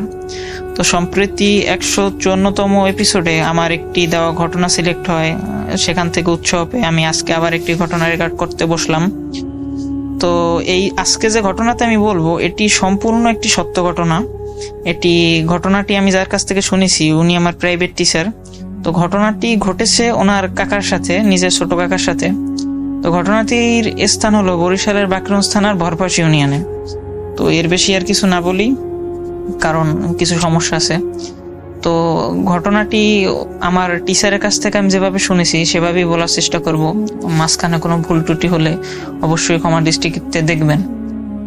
তো ঘটনাটি আমার ওই যে টিচার ছিল ওনাদের বাড়ি আর কি ভরপাশ ইউনিয়নের সব থেকে বড় একটি বাড়ি, মানে এই বাড়ির মতো বড় বাড়ি ভরপাশ ইউনিয়নে নাই। একটা বাড়ির ভিতরে এক উঠানের ভিতরেই প্রায় 40-45টি ঘর ছিল। তো ওই টিচারের দাদার ঘর ছিল ওখানে, আর ওনারা ঘর উঠাইছিল এই বাড়ি থেকে একটু পাশে। তো ওনাদের ঘর ছিল মূল বাড়ি থেকে একটু সাইডে, আর ওনার দাদার যে ঘরটি সেই ঘরটি ছিল বাড়ির ভিতরেই। আর বাড়ির সামনে ছিল একটি মসজিদ, বাড়ির নিজস্ব মসজিদ। মসজিদের সাথেই ছিল বাথরুম, আর সামনে পুকুরে বাঁধানো ঘাটলা। এই ঘাটলাই সবাই গোসল করতো বাড়ির পুরুষেরা, এবং এই মসজিদে নামাজ আদায় করতো। তো আমি মূল ঘটনায় চলে যাই। তো আমার যে টিচারের যে ছোট কাকা উনি থাকতেন আর কি ওই বাড়ির ভিতরে, ওনার বাবার ঘর আর কি, টিচারের যে দাদার ঘর ওই ঘরেই। আর টিচার থাকতেন ওনাদের পাশে যে ঘর উঠেছিল বাড়ির পাশেই, বড় বাড়ির পাশে ওখানে। তো একদিন রাত্রেবেলা ওই যে কাকা উনি ঘুমন্ত অবস্থায় ছিলেন, খাওয়া দাওয়ার পর ঘুমিয়েছিলেন। তো হঠাৎ করে রাত্রেবেলা উনি আর কি প্রাকৃতিক ডাকে সাড়া দেওয়ার জন্য জাগেন। তো জাগার পর উনি বের হলেন। তারপর বের হওয়ার পর চিন্তা করলেন যে বাড়ির সামনে মসজিদের সামনে যে টয়লেট ওখানেই যাবেন, একটা সিগারেট খেয়ে তারপর ওখান থেকে আসবেন, পিছনে আর রাত্রেবেলা যাওয়ার দরকার নেই। তো উনি ওই টয়লেটে গেলেন। যাওয়ার পর ওনার যে কাজ তারপর উনি সারার পর উনি ওখান থেকে বেরিয়ে সিগারেট খেয়ে বাড়ির পুকুরে হাত মুখ ধুয়ে যখনই উনি উঠবেন, উঠে বাড়ির দিকে আসবেন, তখনই আর কি হঠাৎ করে চোখ গেল পুষ্কনির উপর, ওই মসজিদের সামনে পুষ্কনির ওপারে তাল গাছের দিকে। তো এপারে একটি তাল গাছ, ওপারে একটি তাল গাছ ছিল। তো উনি দেখতে পেলো এই তাল গাছে একটি পা, ওই তাল গাছে একটি পা, আর কি অবয়কের মতো, আর পুরোপুরি দেখা যাচ্ছিল না কারণ অনেক বড় ছিল। তো এই পা আর ওই পাশে একটি পা, একটি অবয়ব দেখলেন। দেখার পর রীতিমতো উনি ভয় পেয়ে গেলেন। ভয় পেয়ে এদিক সেদিক না তাকিয়ে উনি দৌড়ে সোজা ঘরে চলে আসলেন। তারপর ওনার রাত্রেবেলায় গায়ে অনেক তীব্র পরিমাণ জ্বর ওঠে। জ্বরের সাথে সাথে ছিল খিঁচুনির সাথে সাথে মুখ দিয়ে ওনার ফেনাও পড়তেছিল অনবরত। তারপর বাড়ির মসজিদের ইমাম আসলেন। ইমাম আসার পর সাধারণ আর কি সূরা টুরা পরে ওনাকে ট্রিটমেন্ট করার চেষ্টা করলেন, তখন মোটামুটি ঠিক হলেন। তো তারপর থেকে এই ঘটনা ওনার সাথে মোটামুটি চলমান ছিল। মাঝখানে অনেকবারই ওনার সাথে এরকম হয়েছে। তো আর কি যতই হুজুর দেখানো হতো তত মানে অতটা একটা সুবিধা হয়নি। তো ওনার সাথে ঘটনাটা চলমানই ছিল। মাঝে মাঝেই ওনাকে দূর থেকে ভয় দেখাতো, দূর থেকে একটি মহিলা মূর্তি বা মহিলা অবয়ব ওনাকে ভয় দেখাতো, উনি ভয় পেতেন। মাঝে মাঝে ওনার গায়ে জ্বর আসতো, মাঝে মাঝে এধার ওধার লাপাতা হয়ে যেতেন। তারপর ওনাকে এখানে ওখানে অজ্ঞান অবস্থায় পাওয়া যেত। আনার পর জিজ্ঞেস করলে বলা হতো ওনার আর কিছুই মনে নেই। তো এইরকমেরই একদিনের কাহিনী।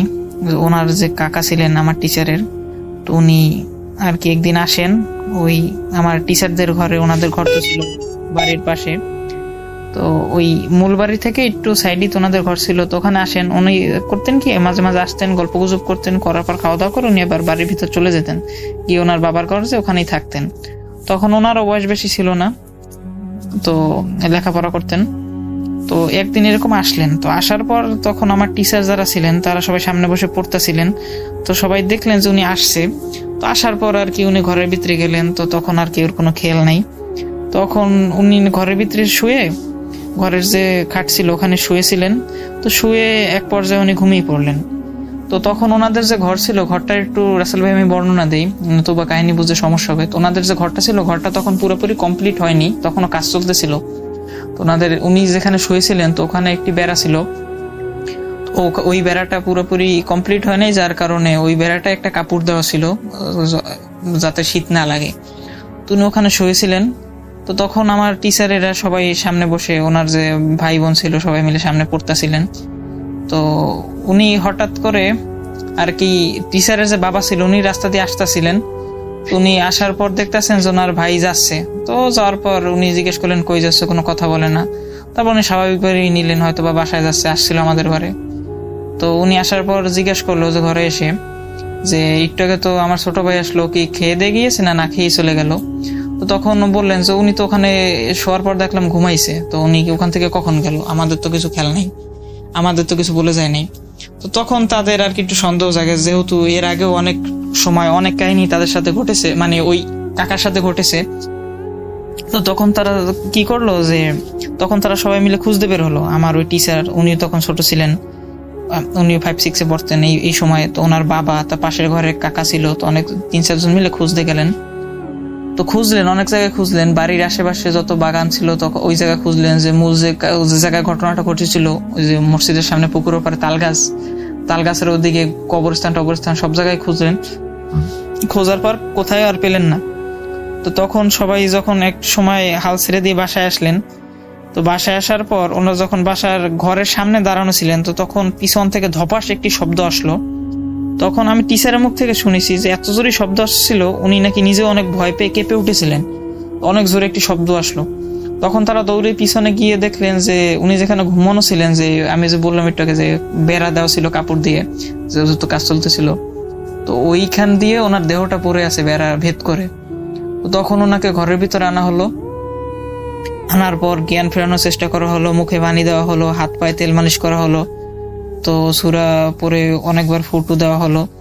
এক পর্যায়ে যেটা হলো, ওনার জ্ঞান আর কি আসলো। আসার পর উনি চোখ মিলিয়ে বলতেছে যে আমার বুকের উপরে অনেক ওজন, বুকের উপরে থেকে সরাও, আমার বুকের উপরে অনেক ওজন, বুকটা জ্বলে পুড়ে যাচ্ছে, আমার বুকের উপরে থেকে সরাও ওকে, আমি আর বাঁচবো না। তো এই কাহিনীর পর তখন সবাই বললো যে তোমার বুকের উপরে তো কেউ নেই, কিসের ওজন, কি লাগছে? তো তখন সূরা টুরা পরে ফু দেওয়া হলো। তখন ওনার মোটামুটি যখন একটু ভালো পর্যায়ে আসলো, মানে জ্ঞান মোটামুটি একটু ঠিক মতো আসলো, তারপর উনি বললেন যে আমি যখন বেরিয়েছিলাম, আমি বেরিয়ানোর পর দেখতেছি যে আমি বাড়ি থেকে বেরিয়ে যে সামনে যে বড় গাছটার উপরে দেখতেছি কি যেন জ্বলে, মানে আলোকিত হয়ে যাচ্ছে, মানে ওটার উপরে কি যেন একটি জলমলে কি যেন একটা বসা ছিল, যার কারণে আলো ছড়াচ্ছে। তো তারপর আর আমার কিছু মনে নেই। তারপর যখন আমার জ্ঞান ফেরে, আমি ফিল করতে পারি আমার বুকের উপরে অনেক ভারী একটি বস্তু বসা, যার কারণে আমার খুব ব্যথা হচ্ছিল। তো এর পর দিনই সকালবেলা ওই আমার যে টিচার, ওনার বাবা আর কি একজন হুজুর আনলেন। তো হুজুর বললেন যে এই সমস্যাটা তো অনেক একটি গভীর সমস্যা হয়ে গিয়েছে এখন। তো ওনার সাথে একটি মেয়ে জিন ভর করেছে। তো এখন আপাতত এই জিনকে তাড়ানোর মতো শক্তি আমার নেই। আমি আপাতত তাবিজ দিয়ে যাচ্ছি আর কিছু আমল দিয়ে যাচ্ছি। এর থেকে যদি আল্লাহ রেহাই দেন, আর আপনারা কোনো ভালো কোনো ইমাম বা কবিরাজের সাথে যোগাযোগ করুন, যিনি এই সমস্যা থেকে ওনাকে মুক্তি দিতে পারেন। তো তারপর তারা ওই হুজুরের আমল অনুযায়ী এবং তাবিজটা ব্যবহার করতেছিল। তারপর অনেক হুজুর দেখানো হয় মাঝে, কিন্তু অতটা আর কি লাভ হয়নি। তারপর থেকে ওনার সাথে ঘটনাটা ঘটে, এখনো ঘটনাটা ওনার সাথে চলমান, প্রায় অনেক বছর ধরে, এই আজ 8-9 বছর ধরে ওনার সাথে ঘটনাটা চলমান।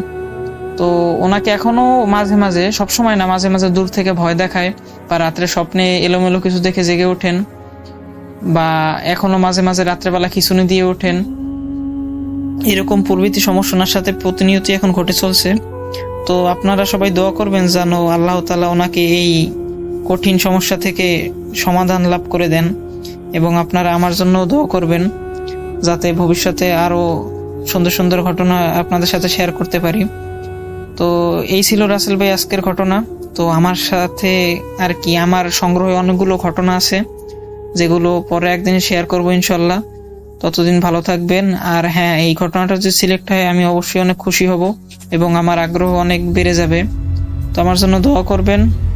আমি জিহান জাকারিয়া বলছিলাম বরিশাল থেকে। আসসালামু আলাইকুম।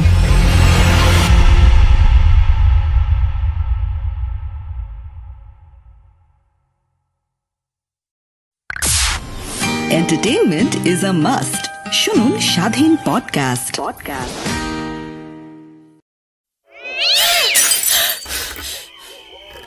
আজ আবার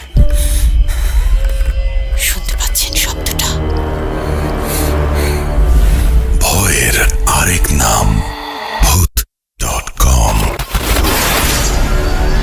with Russell. Welcome back. আশা করছি আপনারা সবাই ভালো আছেন এবং ভালোর দলে আছেন। আমিও ভালো আছি এবং ভালোর দলে আছি। আমি আপনাদেরকে আরও একবার জানিয়ে দিই যে আমাদের ইমেল অ্যাড্রেস হচ্ছে russell.booth.com@gmail.com। আর আমাদের ঘটনা শোনার সাথে সাথে আপনার ঘটনাও আপনি পাঠিয়ে দিন, এবং যদি আপনার কাছে কোনো ঘটনা থেকে থাকে আমাদের ইমেল অ্যাড্রেসের মাধ্যমেই আমাদের ইউটিউব চ্যানেল, আমাদের ফেসবুকের সাথে কানেক্টেড থাকুন, সব আপডেট পেয়ে যাবেন। তাহলেই স্বাধীন মিউজিক অ্যাপে প্রতি শুক্রবার আমরা ফিরে আসি রাত 11:59। স্বাধীন মিউজিক অ্যাপকে যদি আপনি 5 স্টার রেটিং দেন, আপনি মেসেজে নিশ্চয়ই দেখতে পাচ্ছেন, তাহলে আপনি 1 বছরের ফ্রি সাবস্ক্রিপশনও পেয়ে যেতে পারেন। সুতরাং এই কাজটি করাটা খুব জরুরি, আপনারা করতে পারেন। স্বাধীন মিউজিক অ্যাপের যে কমেন্ট সেকশন আছে সেখানে আপনি আপনার কমেন্ট জানিয়ে দিতে পারেন, এবং ঠিক একইভাবে আপনি আমাদেরকে মেসেজ করতে পারেন, আমাদেরকে ইনবক্স করতে পারেন, আমাদেরকে মেইল পাঠাতে পারেন। আমরা চলে যাব আমাদের পরবর্তী ঘটনায়। আশা করছি যে এই ঘটনাটি আপনাদের ভালো লাগবে। আমি গত সপ্তাহে বেশ কিছু কমেন্ট পড়ছিলাম, যে সমস্ত কমেন্টগুলো একটু আমার কাছে মনে হয়েছে যে সমস্ত কমেন্ট নিয়ে আসলে একটু কাজ করা দরকার, যে অনেকেই আমাদেরকে অনেক বিষয় নিয়েই পরামর্শ দিচ্ছেন। আমি সেগুলোকে পরামর্শই বলবো। আপনাদের পরামর্শ মাথায় করে রাখলাম। আশা করছি একে একে সব সমস্যার সমাধান করব আমরা। এবং আপনারা যারা মনে করেন যে আমি কমেন্টের রিপ্লাই কেন দিচ্ছি না, আপনি কিন্তু সরাসরি আমার সাথে কথা বলতে চাইলে কমেন্টের রিপ্লাই লাগবে না, আপনি সরাসরি ইমেল করেই কিন্তু কথা বলতে পারেন। ঘটনায় যাচ্ছি, যেভাবে লেখা আছে সেভাবেই পড়ে শোনাচ্ছি। আসসালামু আলাইকুম রাসেল ভাই, আমি হাফিজ সরকার, লিখছি সিরাজগঞ্জের উল্লাপাড়ার শালঙ্গা থানার চকচৌবিলা গ্রাম থেকে। ভালো লাগলে পড়ে শোনাবেন। তারপরে তিনি তার মোবাইল নাম্বার শেয়ার করেছেন। তারপরে তিনি লিখছেন, ঘটনাটি ঘটেছিল আমার দাদার সাথে প্রায় 100 বছর আগের ঘটনা। ছোটবেলায় দাদার কাছে বা দাদির কাছে ভূতের গল্প শোনা একটি আলাদা রকমের আনন্দ ছিল। আমাদের গ্রামের সব ছেলে মেয়েদের ক্ষেত্রে সেটা হতো, আমার বেলাতেও ব্যতিক্রম নয়। আমি দাদিকে ভূতের গল্প শোনানোর জন্য বায়না করলাম। একদিন যখন আমি আমার দাদিকে ভূতের গল্প শোনানোর জন্য বায়না করেছি, তখন দাদি আমাকে বলে আমার শ্বশুরের সাথে ভয়ঙ্কর একটি ভূতের কাহিনী আছে, যা আমার শ্বশুরের মৃত্যুর কারণ হয়ে দাঁড়ায়। তার অকাল প্রয়াণ হয়। ঘটনাটি যখন ঘটেছিল তখন দাদার বয়স ছিল 4 বছর। ঘটনাটি আমাকে আমার শাশুড়ি বলেছেন।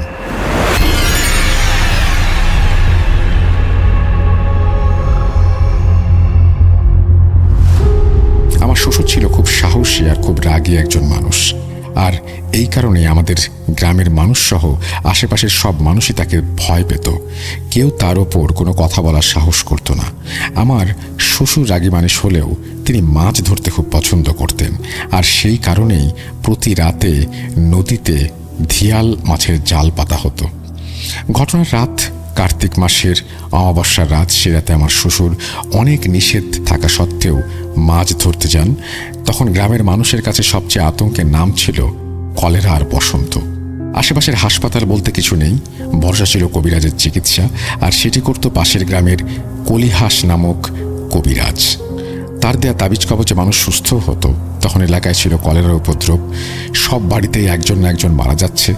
আমার শ্বশুর যখন মাছ ধরতে নদীতে জাল পেতে, তখন হঠাৎ কালিহাস মাঝি তার সামনে দিয়ে যায় আর বলে, কিরে নজু, এখানে কি করিস? মাছ ধরতে আসছি দাদা। আজকের রাত তো বাদ দিলি না, তুই জানিস না আজ অমাবস্যার রাত? না দাদা, ও কিছু না, আমি এসব কিছু বিশ্বাস করি না। আপনি কবিরাজ মানুষ, আপনিই মানেন এসব, আমার কিছু হবে না। তুই তো আমার কথা শুনবি না। এখনো সারা রাত থাকবি এখানে? থাকবো। আমি এখান থেকে কলেরা দেও নিয়ে যাব। ও কিন্তু নতুন বউয়ের রূপে যাবে, তুই কিছু বলবি না। আচ্ছা। সময় কেটে যায়। রাত প্রায় 12টা। হঠাৎ আমার শ্বশুর একটা মেয়েলি কণ্ঠের কান্নার আওয়াজ পান। তখন তিনি চড়ার দিকে তাকিয়ে দেখতে পান একটি লাল কাপড় পরা নতুন বউ ঠিক তার দিকে আসছে। তার মনে হয় পাশের গ্রামের বউ মনে হয় পালিয়ে যাচ্ছে। তাই তখনকার দিন বউ পালন একটা নিত্য ঘটনা ছিল। আমার শ্বশুর তাকে আটকানোর জন্য যেই তার কাছে যাবে, ঠিক সেই সাথে সাথেই নতুন বউয়ের রূপধারী ডাইনিটা আমার শ্বশুরের গায়ে একটি জোরালো আঘাত করে এবং সাথে সাথে কামড় বসিয়ে দেয়। কালিহাস মাঝি দৌড়ে আসেন আর বলেন, নজু, তুই নিজেই নিজের কপালে কুড়াল মারলি। সূর্য ওঠার আগে যদি আমার কাছ থেকে একটা গাছ নিয়ে আসতে পারিস, তাহলে তুই বাঁচবি। কালিহাস মাঝি ডাইনিটাকে নিয়ে চলে যান আর পাশের বাড়ির লোকদের চিৎকার করে ডেকে দিয়ে যান। কিছু লোক চিৎকার শুনে আসে, শ্বশুরকে দেখে চেনে এবং তাকে বাড়িতে নিয়ে আসতে শুরু করে। আমার শ্বশুর সেখানেই 2 বার রক্তবমি করে, দুর্বল হয়ে পড়ে সে। কালিহাস মাঝির বাড়িতে লোক পাঠানো হয় গাছ নিয়ে আসার জন্য। যখন ঠিক বাড়ির সামনে, তখন আমার শ্বশুর আরও একবার বমি করে এবং আমার শ্বশুর এই দুনিয়ার মায়া ত্যাগ করে চলে যায়। তাকে মাটি দিয়ে আসার পর সবাই মনে করেছিল হয়তোবা ঘটনা এখানেই শেষ, কিন্তু পরদিন রাত হতেই শুরু হয় ভয়ঙ্কর ঘটনা। আমার ছোট দিয়ে অদ্ভুত আচরণ করতে থাকে। ও একটু একটু হাঁটতে পারত। হঠাৎ ও কাঁদতে শুরু করে এবং চারপাশে গাছগুলো ওপর দিয়ে যেন একটা ঝড় বয়ে যায়। খুব একটা অস্বাভাবিক অবস্থার মধ্যে আজান দেওয়ার শব্দ শোনা যায় এবং পরদিন কালিহাস মাঝি খবর পেয়ে আসে। তারপরে কালিহাস মাঝি পরিবারের সবাইকে এক রুমে আসতে বলে, একটি রুমের চারপাশে মোমবাতি জ্বালিয়ে দেয় এবং হঠাৎ করে আবারও একটা ঝোড়ো বাতাস এসে হাজির হয় এবং এই সময় জিনটি আসে এবং হঠাৎ মেয়েদের কণ্ঠে সে বলতে শুরু করে, আমি এই বাড়ির সবাইকে খাবো। এই কথা সে বলে। এরপর কবিরাজ তাকে অনেকভাবে ভয় দেখানোর চেষ্টা করে, তারপরেও সে ছেড়ে যেতে অনেক বেশি রাজি হচ্ছিল না। একটা সময় কবিরাজ তাকে বন্দি করতে সক্ষম হয়। এরপর সবকিছু স্বাভাবিক হয়ে যায়, সবাই সবকিছু ভুলেও যায়। দেবরের বয়স তখন 16। হঠাৎ অসুস্থ হয়ে আমার দেবর কয়েকবার বমি করে সে হঠাৎ করেই মারা যায় এবং সে কয়েকবার লাল কাপড়ে নতুন বউয়ের কথা বলে। ঘটনাটা এত দ্রুত ঘটে, কবিরাজকে আনারও সময় পাওয়া যায় না। এরপর আবার কবিরাজ আসে এবং বলে যে কোনোভাবে ছাড়া পেয়েছে, ওকে আটকাতে হবে এবং এই বাড়ি বন্ধ করতে হবে। এই বলে দাদি ঘটনা শেষ করে। এটি আমার লেখা প্রথম ঘটনা। আমার পরিবারের লোকদের সাথে ঘটা আরও ঘটনা রয়েছে, সেগুলো পাঠাবো। ভুলভ্রান্তি ক্ষমা সুন্দর দৃষ্টিতে দেখবেন। প্রথম কথা হচ্ছে যে আপনি যখন লিখবেন তখন সব লেখার পর একবার প্লিজ পুরোটা পড়ে নেবেন। অনেকগুলো শব্দই অসম্পূর্ণ, অনেকগুলো এই জিনিসগুলো একটু সমস্যাই হয়। আপনার নামটি গোপন রাখতে বলেছেন, যদিও কালিহাতী পৌরসভা থেকে কোনো একজন, এবং আপনি আপনার ঘটনার মধ্যে আপনার দাদার যে বয়সটি বলেছেন, মানে আপনার দাদি তার শ্বশুরের যে বয়সটি বলেছেন সেটা মনে হয় ভুল রয়েছে, এখানে 4 আছে। এটা কত হবে আমি ঠিক জানি না সঠিক, কিন্তু বোঝা যাচ্ছে তার যার 16 বছরের বাচ্চা আছে, ডেফিনেটলি তিনি অনেক ভালোই একটা বয়সের মানুষ। তো যাই হোক, সেটা আপনারা যদি পরে মনে হয় তাহলে অবশ্যই কারেকশন করে তারপরে আবার জানাতে পারেন আমাদেরকে ইমেলের মাধ্যমে। আমরা চলে যাব আমাদের পরবর্তী ঘটনায়। আশা করছি ঘটনাটি আপনাদের ভালো লেগেছে।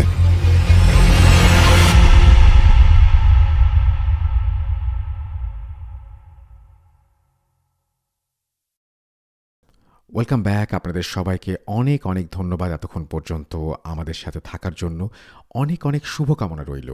সব সময় এই ইউটিউব চ্যানেলটি সম্পর্কে আপডেট পেতে আমাদের ইউটিউব চ্যানেলটিকে সাবস্ক্রাইব করুন। আশা করছি আমরা একসাথে অনেকটা পথ হাঁটব। আজকের মতো এখানেই বিদায় নিচ্ছি। সবাই ভালো থাকুন, সুস্থ থাকুন, মোস্ট ইম্পর্ট্যান্টলি ভূত.com-এর সাথে থাকুন। আল্লাহ হাফেজ।